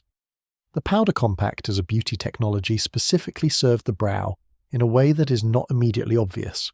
The pressed powder in a compact was not just a shine reduction tool, it was also a fixative. The brow pencil line that had been applied that morning over skin, prepared with a slightly tacky foundation layer, needed periodic setting throughout the day to prevent it from smudging or migrating. A woman who powered the brow area carefully, using the compact's puff to press rather than sweep the powder over the brow, extended the life of her drawn arch by several hours. She also corrected, through this process, any small irregularities that might have developed as the day progressed, any places where the pencil had caught a skin crease or where the foundation underneath had shifted slightly. The compact was a repair tool as much as a maintenance tool, and operating it skillfully in a public space was itself a social performance. The etiquette around public cosmetic application in the 1950s was codified enough that virtually every major etiquette guide of the period addressed it explicitly. The general rule, articulated with slight variations by Emily Post, Amy Vanderbilt, and the various beauty columnists at the major women's magazines, was that powder and lipstick application were acceptable in public, at a restaurant table, at a theatre interval, provided they were performed with a certain efficiency and composure that suggested the woman was not dwelling on her own appearance, but simply performing a brief practical maintenance task. The key word in most of these guides was brief. A woman who opened her compact and spent several minutes examining her own face with obvious absorption was considered to be in poor taste regardless of how beautiful her compact was. A woman who opened it, applied a quick powder, assessed the result with a single composed glance and closed it again with a clean click was performing the action correctly. The Brow Compact, a separate, smaller case designed specifically for brow products rather than face powder, was a less common but not uncommon item in the well-appointed vanity of the period. These compact cases typically contained a small cake of brow wax, a tiny brush, and sometimes a pressed pigment in a brow-appropriate brown or taupe tone, allowing their owner to maintain or reconstruct the brow arch without access to the full vanity table setup. The Volupté Company, an American manufacturer based in Union City, New Jersey, was particularly known for producing small specialty compacts in this category, selling them individually or as part of coordinated sets that also included a lipstick case and a cigarette case in matching decorative styles. Volupté's advertising emphasized the aesthetic coherence of these coordinated sets, the idea that a woman's accessories should present as a unified composition rather than a collection of unrelated objects, and this advertising philosophy connected directly to the period's broader emphasis on total visual control. The act of collecting compacts, which developed into a genuine collector's hobby during the 1950s, with its own market, its own auction venues, and its own dedicated enthusiast publications, was an interesting cultural phenomenon precisely because it represented women investing time, attention, and significant money in objects that were, ostensibly, functional tools rather than decorative art. But the Stratton Compact, and its competitors from Elgin American Evans Zell and the French houses like Coty and Richard Hudnut were not merely functional. They were the portable architecture of a woman's self-presentation, the physical containers of her daily performance. Collecting them was not vanity in the pejorative sense. It was the accumulation of a specific kind of evidence. Evidence that beauty preparation was skilled, intentional, materially serious work, deserving of beautiful tools. The psychological weight of the compact is worth dwelling on, because it operated on several registers simultaneously. It was a beauty tool. It was a status signal. It was, in the context of public use, a social performance. And it was, in the privacy of the vanity table, an intimate object, one of the few objects in a woman's daily life that was explicitly, entirely, exclusively hers. The compact did not belong to the household. It was not shared with a husband or children. It sat in the handbag or on the vanity table as the most personal of possessions, and it held inside its small hinged case the specific, individualized version of femininity that the woman who owned it had crafted for herself. The powder it contained was her shade. The brow tools, if it contained them, were calibrated to her particular arch. The mirror inside it reflected her face specifically, the particular configuration of features and applied cosmetics that she had decided this season, this year, to present to the world. The compact collector of today is dealing in objects that carry all of this history in their hinges and their engraved lids. When a Stratton with a pastoral scene on its cover comes up for auction, it is not merely a piece of decorative metalwork that is being bid on. It is a fragment of the material culture of mid-century femininity, a piece of the infrastructure through which women managed, maintained, and communicated their carefully constructed faces to a world that was watching with precise evaluative attention. The brow was built at the vanity table. The compact kept it intact through the day. And the click of its closing, in a restaurant or a theatre or the back of a taxicab, was the sound of a woman declaring quietly and without words that she was still in control of the presentation. The question of what went inside a compact in addition to face powder is one that reveals the full complexity of the mid-century woman's relationship with public appearance maintenance. The standard pressed powder compact, whether a Stratton, a Volupté, a Zell, or one of the more modest offerings from Coty or Max Factor, contained face powder in a cake form that allowed a small amount to be picked up on the powder puff without the catastrophic powder cloud effect of loose powder in a public setting. But the serious vanity collector of the period might also carry, in addition to the face powder compact, a lip rouge compact, a rouge compact for the cheeks, and a separate eyeshadow compact, all ideally in coordinating decorative styles so that the production of any one of them from the handbag completed rather than disrupted the visual composition. The Elgin American Company was particularly skilled at producing coordinated sets in decorative styles that remained consistent across lipstick cases, compacts, and cigarette cases, in part because cigarettes were so thoroughly integrated into the social life of the 1950s woman that their case was as much a beauty accessory as a tobacco container. A woman who produced a matching compact and cigarette case from her evening bag was presenting herself as someone who had attended to the details. The brow-specific compact, as noted, was less common, but served a particularly important function in the beauty arsenal of any woman who wore a heavily drawn arch. The wax-based brow pencil formulas of the period were not as long-lasting as their manufacturers claimed. In warm weather, the wax softened and the line became susceptible to smudging at the outer edges, particularly in the area where the brow tail ended and bare skin began. The small cake of pressed brow pomade that some specialty compacts contained allowed for on-the-spot correction. A tiny amount applied over the smudged area with the compact's brush, pressing the pigment back into clean definition without the need to remove and redraw the entire brow. This was a 90-second repair operation, but it required both the correct tool and the practiced hand to perform convincingly in the subdued light of a restaurant powder room. The women who could do this reliably were the same women who could apply liner in a moving taxicab and walk into a theatre with a face that looked as though it had never encountered motion. Richard Hudenut, the American cosmetic house that operated as a significant mid-market competitor to both the drugstore brands and the luxury department store lines, produced a particularly well-regarded compact series in the early 1950s called the Du Barry line, named after the 18th century French royal mistress whose association with luxury cosmetics was, by the mid-20th century, thoroughly established as a marketing shorthand. The Du Barry compacts were priced to compete with Stratton at the upper end of the accessible luxury market, and they offered a technical feature that Stratton did not: a hinge mechanism that allowed the compact to be opened with one hand without the two-handed press that most hinge cases required. This was a detail of almost absurd specificity. The difference between a compact that could be opened with one hand and one that required two seems negligible, but it was understood immediately and enthusiastically by women who had spent any time trying to manage a compact, while simultaneously holding a cocktail glass and maintaining a social conversation. The Volupté company's marketing philosophy in the early 1950s anticipated by several decades the luxury brand strategy of selling not objects but lifestyle membership. Their compact advertisements, which appeared in Vogue and Town and Country rather than in the mass-market women's publications, showed their products in settings, on the surface of a grand piano, beside a vase of long-stemmed roses on a marble-topped table, resting on a folded silk handkerchief in what was clearly the interior of a chauffeured car, that communicated a specific social world rather than a specific product function. The compact itself appeared almost incidentally in these images, as though it had simply landed there among the other beautiful objects of a beautiful life. The message was, this is the world these objects belong to. If you own these objects, you belong there too. That the objects cost $45 while the world they evoked required several $100,000 a year to maintain was not a contradiction the advertising addressed. The specific weight of a well-made compact in the hand is a detail that seems trivial until you hold one, at which point it becomes immediately and obviously significant.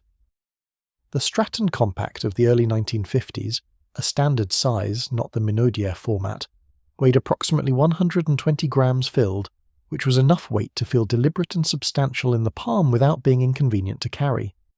This weight was not accidental. It was a feature that the manufacturers understood and calibrated, because a compact that was too light felt cheap, felt like the contents could have been put in any container, while a compact of the right weight felt like an object that had been considered and made. The click of the hinge mechanism was similarly deliberate. The Stratton engineering team adjusted the spring tension of their hinges to produce a sound that was audible but not loud, decisive but not aggressive. These were aesthetic decisions that required the same kind of attention to sensory experience that the most expensive automobile manufacturers were bringing to the sound of their door closures in the same period.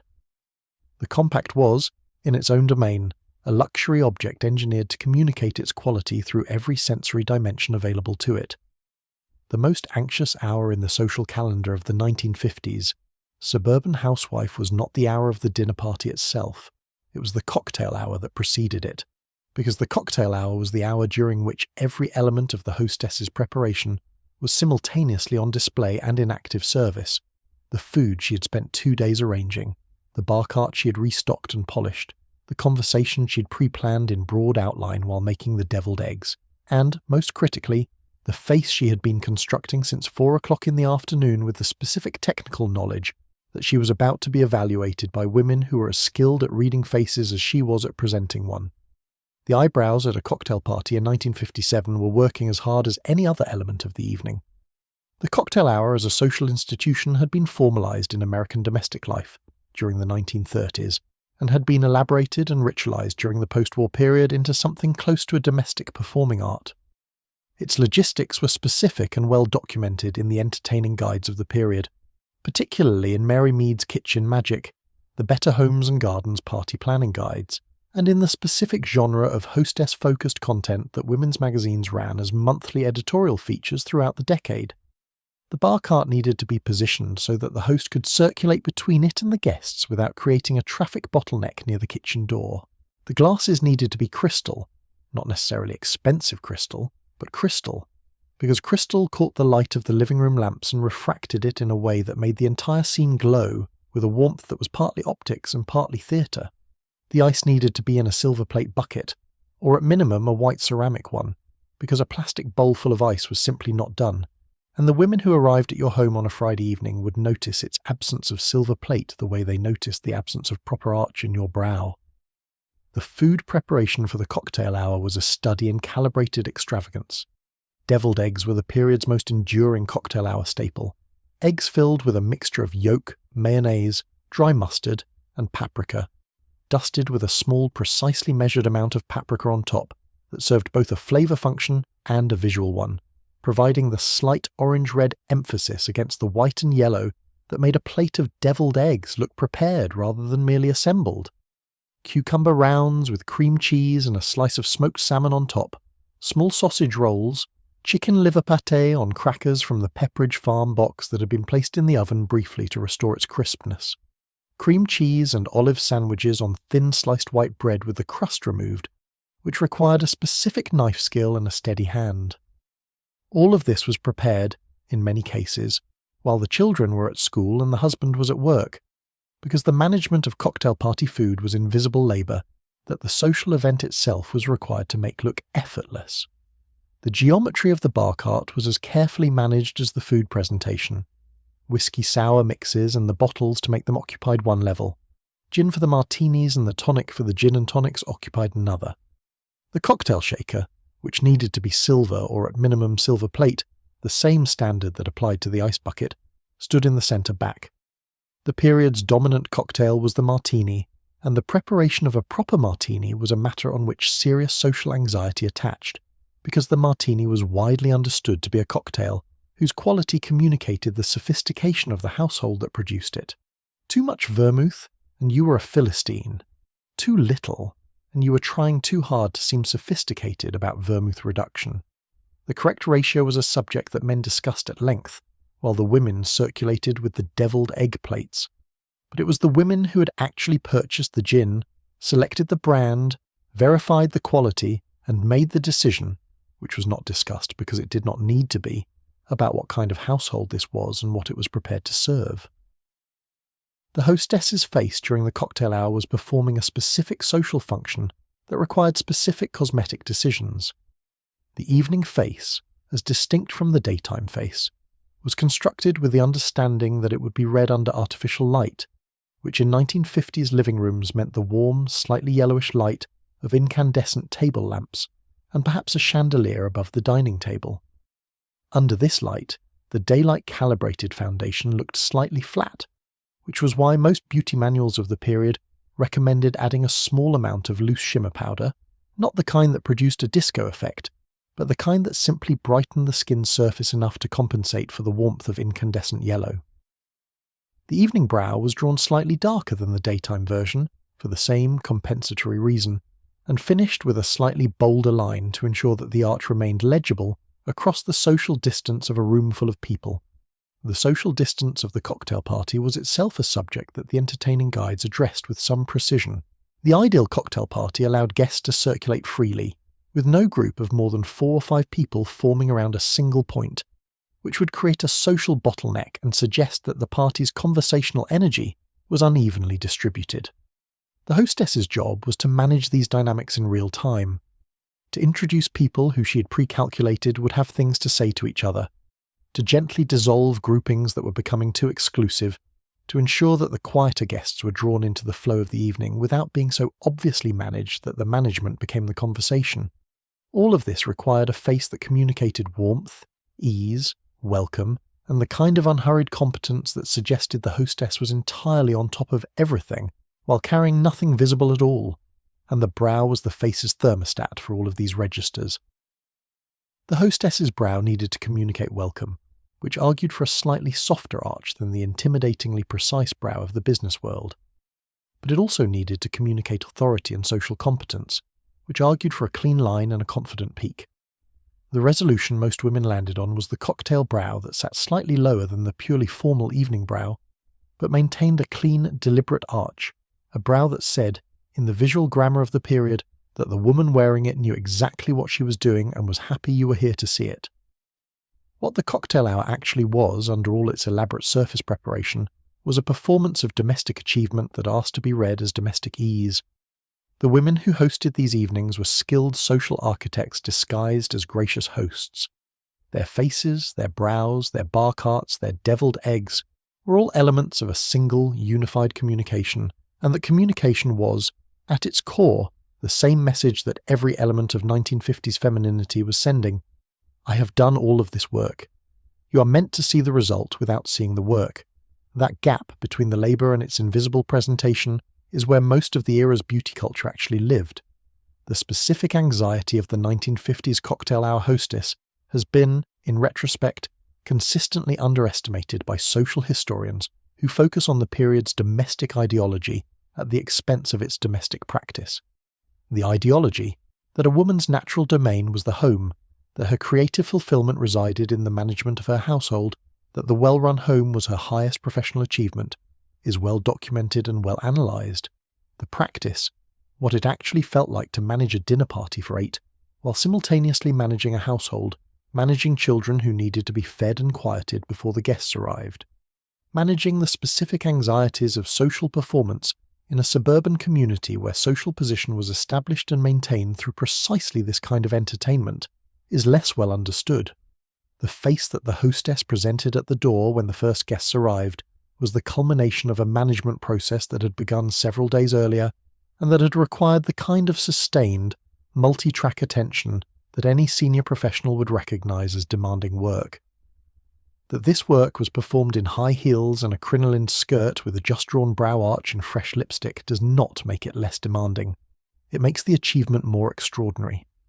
The bar cart itself is worth a moment of detailed attention, because its specific composition in the well-appointed 1950s suburban home communicated with considerable precision the household's social aspiration and actual social position.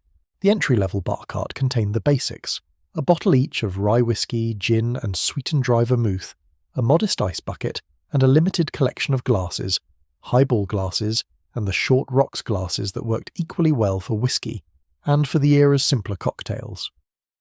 The aspirational bar cart added scotch, bourbon distinct from rye, a quality bottle of brandy for post-dinner service, a cocktail shaker of good weight and adequate silver plate, a proper set of crystal rather than pressed glass, a lime squeezer, and cocktail accessories, the small stainless picks for olives and cherries, the cocktail napkins in the embroidered linen that lived in the dining room sideboard and appeared only for entertaining.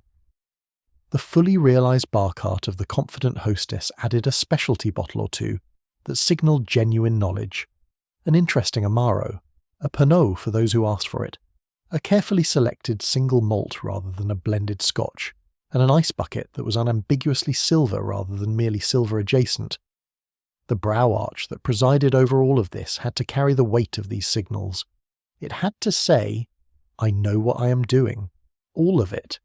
The preparation of devilled eggs at the level of the mid-century hostess's standard was a practice that rewarded exactness in a way that few other cocktail party foods did, and the women who were known in their social circles for exceptional devilled eggs were known for specifics: the perfect smoothness of the filling, which required the yolks to be pressed through a fine sieve before being incorporated with the mayonnaise rather than merely mashed with a fork, the precise amount of dry mustard, which had to be enough to contribute flavour without being detectable as a separate element, the paprika dusting, which had to be applied from a height sufficient to distribute it as a fine cloud rather than a patchy deposit. These were small distinctions, but they were legible to any woman who had eaten enough devilled eggs at enough suburban cocktail parties to have calibrated her taste for the difference between a merely adequate version and an excellent one. The hostess who knew this was preparing not just food, but a specific kind of social credibility, served on a platter with a sprig of parsley. There is a subtext to the cocktail hour's carefully managed social architecture that the entertaining guides of the period addressed only obliquely, but that every experienced hostess understood with complete clarity. The cocktail hour was also an evaluation session. The guests who arrived at your door were evaluating not just the food and the bar cart and the glassware, but you, your face, your dress, your posture, your apparent ease, in the same way that you were evaluating them. The social currency of the suburban 1950s community was established and maintained through exactly these interactions, and the hostess who failed to present correctly at her own party suffered social consequences that were real even if they were never explicitly discussed. Being dropped from the invitation list of the neighbourhood's most sought-after hostess was a social demotion that was understood by everyone and acknowledged by no one. The brow that arrived at the door to welcome these guests was therefore also a form of preemptive social management, a signal, precisely calibrated, that the woman inside the house had prepared for this evaluation and was confident of its outcome. The arch said, "I know the rules." The arch said, "I have followed them." The arch said, "Your evaluation of me will not find what it is looking for." The hostess, who had prepared every element of her cocktail hour to perfection, and then stood at the door with a face that communicated anxiety rather than ease, had, in the social calculus of the 1950s, failed at the most important element of the preparation, because the face was the thing the guests saw first, and the face set the emotional register of everything that followed. A brow held level, a smile that arrived easily, eyes that welcomed without effort. These communicated to the arriving guests that the woman who had prepared all of this for them was genuinely glad they were here, and that gladness, real or performed, was the most generous thing a hostess could offer. The cold cream had made the canvas, the pencil had drawn the arch, and now the arch, worn with confidence over a correctly assembled face in a correctly assembled room, did its final work. It told everyone who entered that they had come to the right place. What almost no one mentions when they discuss the clothing of 1955 is that getting dressed in the morning was a structural engineering problem that began before breakfast, and required at minimum 7 separate decisions about materials and fasteners and the appropriate weight of foundation garment for the specific social occasion of the day. A woman who had been raised correctly, which is to say, raised within a social environment that conveyed these decisions as self-evident rather than learned, moved through this process with the practiced efficiency of someone who had been doing it since adolescence. A woman who had acquired the social world she now inhabited rather than being born into it, moved through the same process with the concentrated attention of someone operating in a system whose rules she had memorized, but not yet fully internalized. Both produced the same result, a correctly assembled figure that walked out the door and communicated, before it had said a word, its precise position in the social taxonomy. The brow above the carefully assembled figure was the last touch. It was also, in some respects, the most important. The girdle was the invisible foundation of the entire structure, and understanding it requires abandoning the modern reader's instinct to view it primarily as a product of oppression, and viewing it instead, without for a moment dismissing the legitimate critique, as a technological solution to a specific structural problem. The 1950s silhouette, the full skirt that began at a waist, pulled into the smallest circumference a woman's body could support, then flared outward in a generous arc to a length that sat just below the knee, required a waist that was visually, not just anatomically, defined. The body's natural waist, even on the slimmest women of the period, did not produce this definition reliably without assistance, because the waist as it exists on an unencumbered human body tends toward a gentle, gradual taper rather than the sharp, concave impression that the period silhouette required.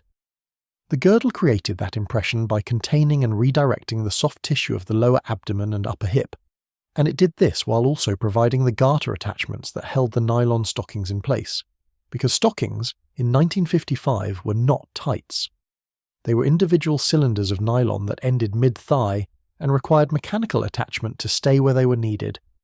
The crinoline that filled the skirt was not one garment, but typically several. A structured can-can crinoline with a stiffened net underlayer was worn over a second, softer petticoat of plain nylon that softened the scratchiness of the net against the leg. The stiffness of the crinoline determined the skirt's behaviour. Too stiff, and the skirt would maintain a rigid bell shape that rustled loudly and caught on furniture.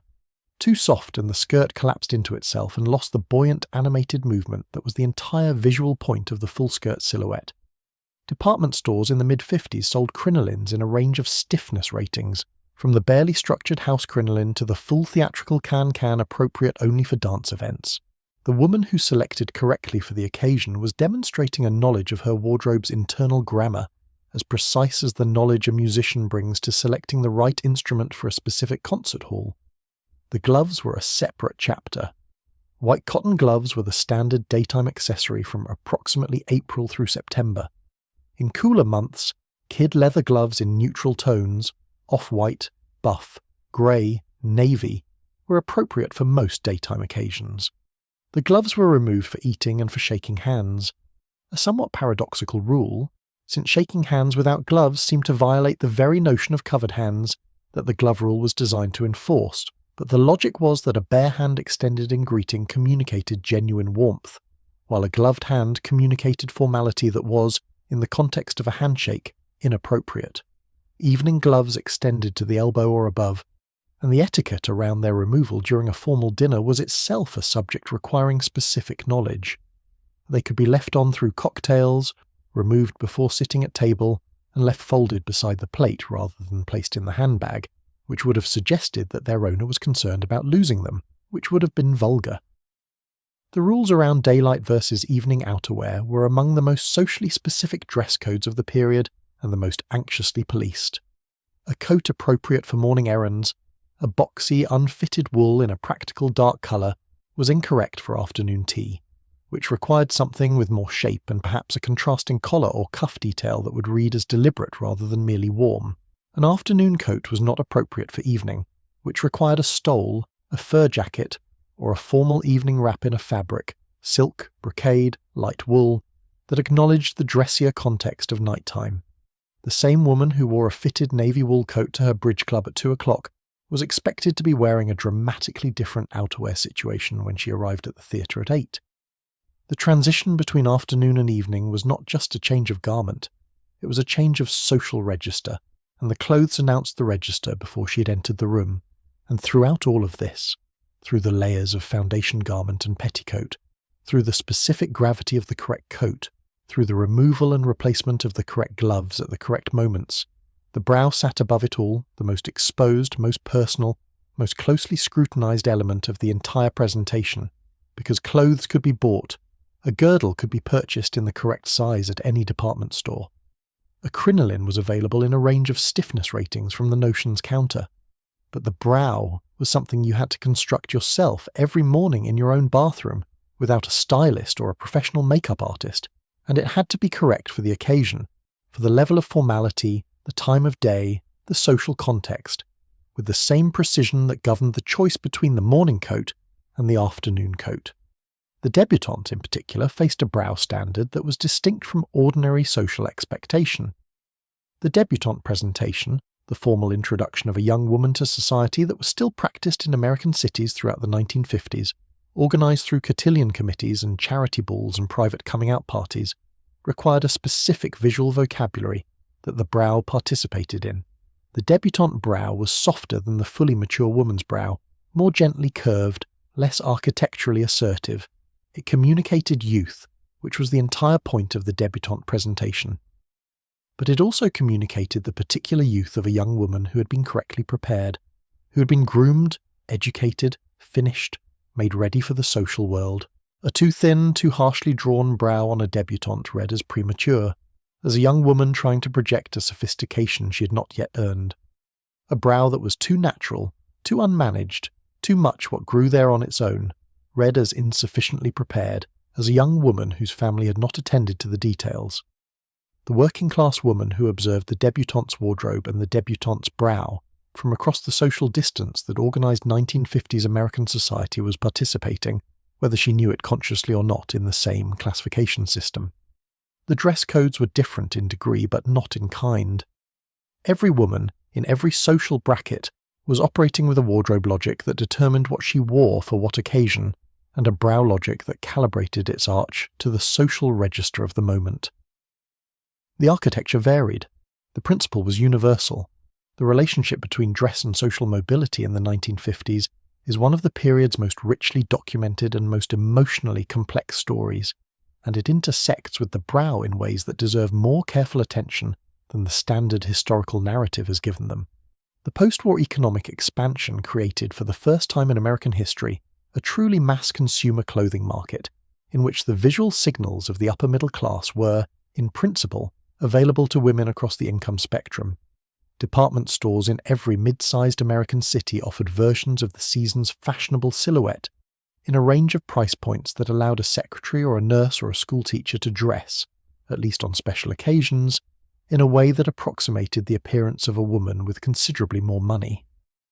The Simplicity and McCall's pattern companies made the season's silhouettes available to home seamstresses who could produce excellent copies of designer looks for the cost of fabric and thread. The sociological literature on post-war American consumerism has analysed this democratization of fashion primarily as a story about aspiration and consumption. But it is also a story about a specific kind of visual ambiguity, the ambiguity that arises when the signals of class are available across class lines and can no longer be read with confidence.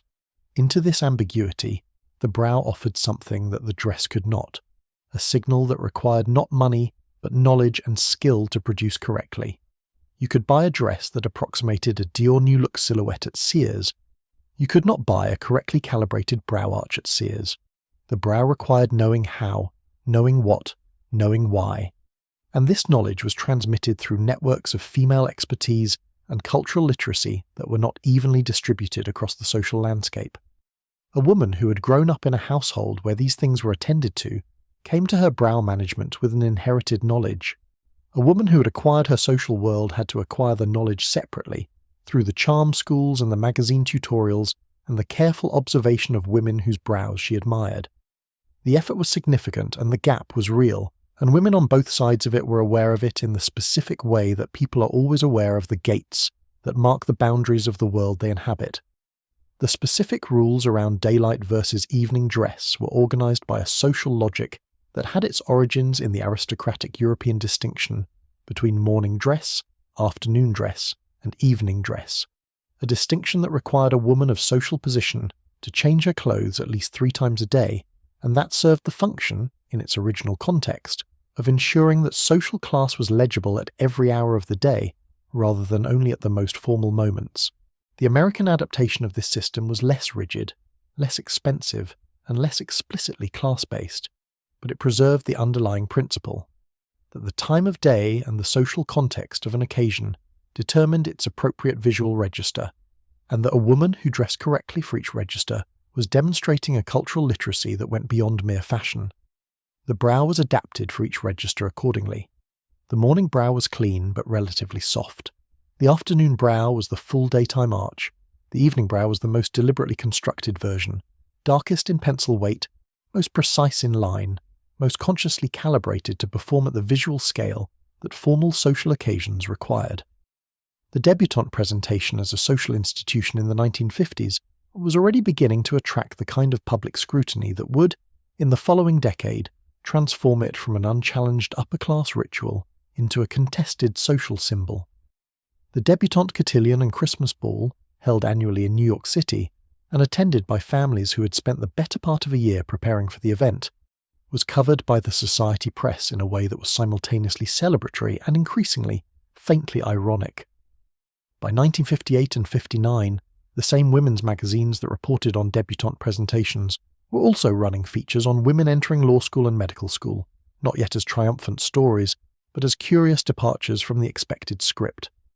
The debutante brow, which communicated youth carefully prepared for a specific social destiny, was beginning to coexist in the culture with a different kind of female face, not yet fully articulated, not yet associated with a specific aesthetic program, but visibly different in what it was choosing to communicate.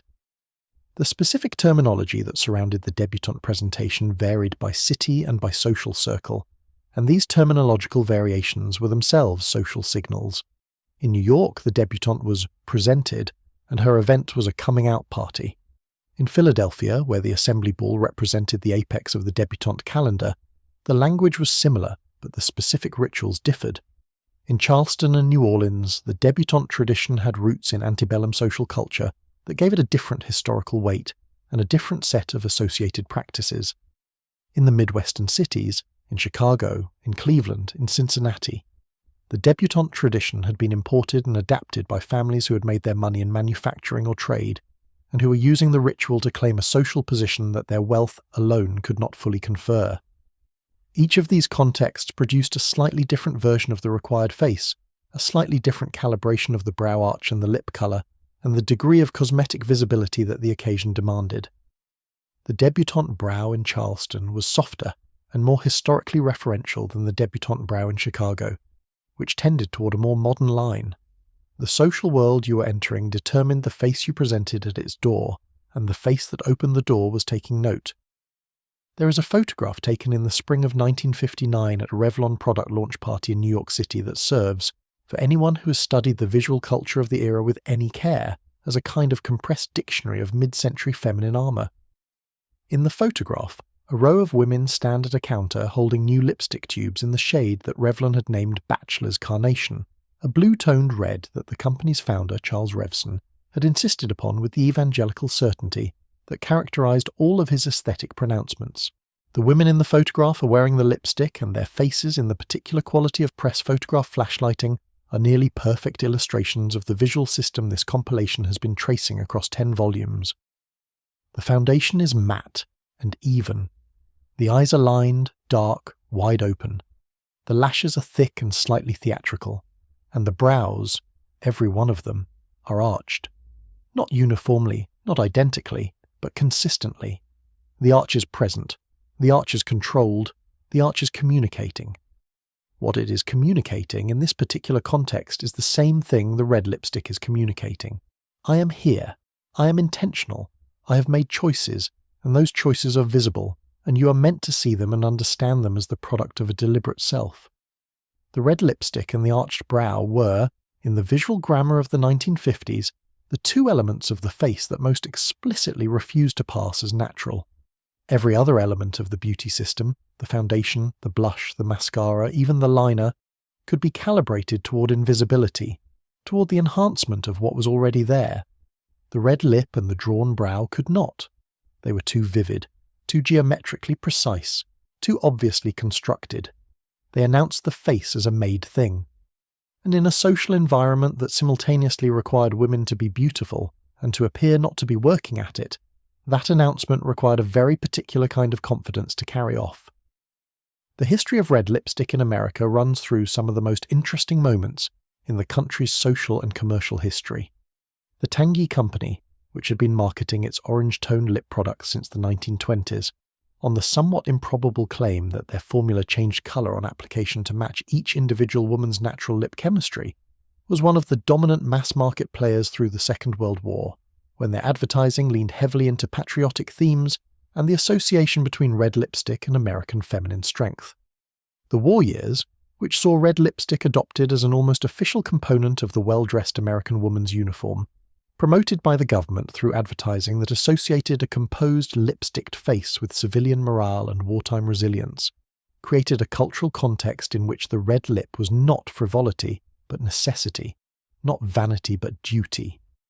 This context shifted the moral valence of cosmetics in general, and of red lipstick in particular, in ways that were permanent. When the war ended and the post-war period began, the red lipstick carried this wartime authority into the domestic context of the 1950s. Revlon understood this better than any other company in the industry. Charles Revson's genius, and it was a genuine genius, whatever one might think of the man personally, was his understanding that women bought cosmetics not as beauty tools but as identities. The shade names he chose for Revlon's lipsticks were not descriptions of colour. They were invitations to inhabit a particular self: Fatal Apple, Cherries in the Snow, Bachelor's Carnation, Fire and Ice. Each name offered the buyer not just a pigment but a narrative, a story about who she might be if she wore this specific shade of red on her specific mouth. And the architectural brow above that red mouth was the element that completed the story, that gave the whole face the structure and intention that the bold lip required. The brow and the red lip worked together because they occupied the same register of visibility. A woman wearing a dramatically arched brow and a deliberately neutral lip was aesthetically coherent but somehow incomplete. The upper face was making a declaration that the lower face was not prepared to support. A woman wearing a bold red lip under a soft, barely there brow was similarly unbalanced. The mouth was speaking loudly and the brow was whispering. The fully realized mid-century face required both elements to be operating at the same level of intentionality, which is why the cosmetic manuals of the period invariably discussed brow and lip together when they discussed formal or evening looks, treating them as a coordinated system rather than independent choices. Hazel Bishop's contribution to the red lipstick story is less well known than Revson's, but considerably more technically significant. Bishop was a chemist, the only major figure in 1950s cosmetic history with actual chemical research credentials, who had worked in dermatological research before turning her expertise toward cosmetics. Her breakthrough in the early 1950s was the development of the first genuinely long-lasting lipstick, a formula that bonded to the lip's surface rather than sitting on top of it, and therefore did not transfer to glassware or migrate into the fine lines around the mouth in the way that previous formulas did. The technology was revolutionary, and it had specific implications for the social use of red lipstick. A woman wearing Bishop's formula could for the first time apply red lipstick in the morning and not be required to reapply it at every social juncture throughout the day. She could drink coffee and have a lunch and shake hands, and emerge at 4 o'clock in the afternoon with a lip that was still in general outline the lip she had applied at 8. This was not a trivial convenience. It was a liberation from one of the most socially fraught rituals of the mid-century woman's day, the public lipstick reapplication. The Coty and Max factor marketing of the period had spent enormous resources normalizing the act of lipstick reapplication in public, creating the image of the cool, unself-conscious woman who could produce her compact and her lipstick in a restaurant, and apply both with practiced grace without appearing vain. But the truth was that public lipstick application made many women deeply uncomfortable. It required a level of public attention to their own appearance that conflicted with the social norm that said beauty should look unconstructed. Hazel Bishop's long-lasting formula reduced the number of times this negotiation was required. The brow does not transfer or migrate. It is of all the elements of the mid-century face the most stable, the one that once constructed in the morning is most likely to still be approximately correct by evening. This may be part of why it carried such social weight. It was the element of the face that held its position. The red lipstick was what you carried with you and renewed throughout the day, the element that required maintenance and attention and the social performance of its reapplication. The brow was what you built once, at the vanity table, in private in the morning, and then wore with confidence through whatever the day required. Together they were, in the truest sense, armour, the constructed exterior that allowed the woman inside it to move through a socially demanding world with the appearance, if not always the reality, of complete self-possession. And perhaps this is the most honest thing we can say about the eyebrow shape that told everyone exactly what kind of woman you were. It was never entirely telling the truth. The arch was constructed. The social message it carried was chosen from a limited menu of available options, calibrated to the situation, deployed with precision and skill.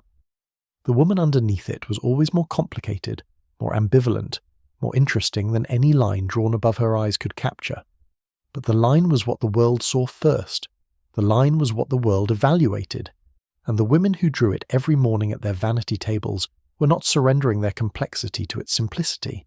They were using it, the way all people in every era use the surfaces they present to the world, as a protective interface between who they were and what the world required them to appear to be.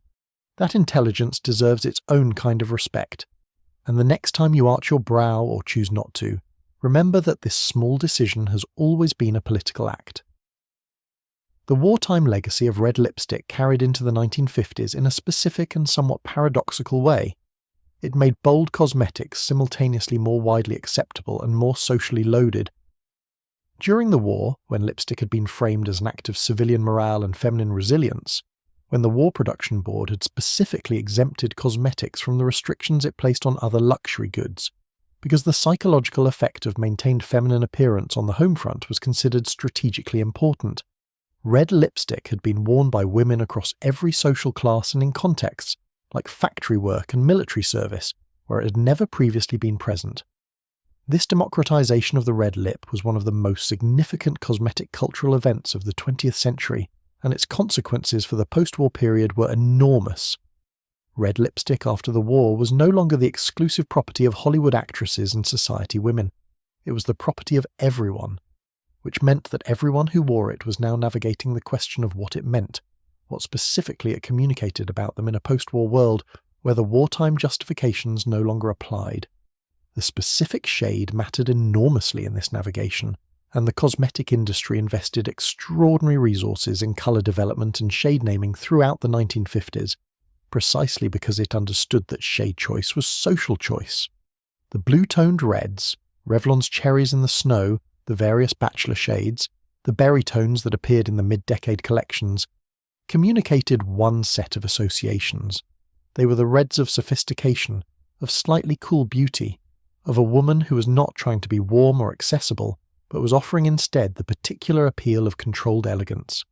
The orange-toned reds, the coral-adjacent shades, the vermilion family, the brighter scarlets that Tangy and the drugstore lines offered in their mass-market collections, communicated something different. Warmth, vitality, accessibility, the kind of approachable beauty that did not intimidate. A woman who understood the shade vocabulary could use it to calibrate her lipstick's communication as precisely as she calibrated the angle of her brow arch. Charles Revson's genius lay specifically in his understanding that women were not buying cosmetic products, they were buying self-narratives. His 1952 Fire and Ice campaign, one of the most iconic advertising campaigns in 20th century cosmetic history, asked women directly whether they were the fire and ice type, offering a checklist of personality traits and behaviours that, the ad suggested, identified the woman who could carry the shade. The checklist was designed to be irresistible. It included behaviours that were slightly transgressive by the period's standards, dancing until 3 a.m, telling a man exactly what she thought of him, wearing red in the winter, alongside behaviours that were entirely safe. Almost every woman who read it could check enough boxes to qualify, which was the point. The campaign made wearing fire and ice feel like a self-disclosure and a self-assertion simultaneously.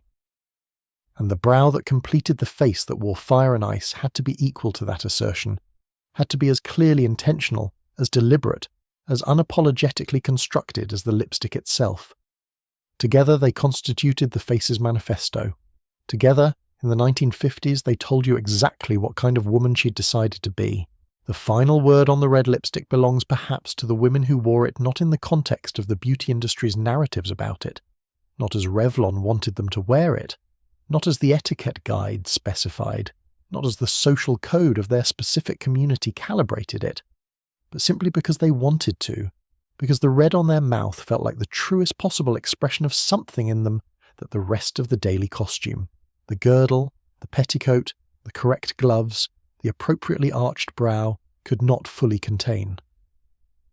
The red lipstick in the 1950s was a place where the official story and the private story occasionally came apart, and the gap between them is, finally, the most honest and the most human element of the entire mid-century beauty system.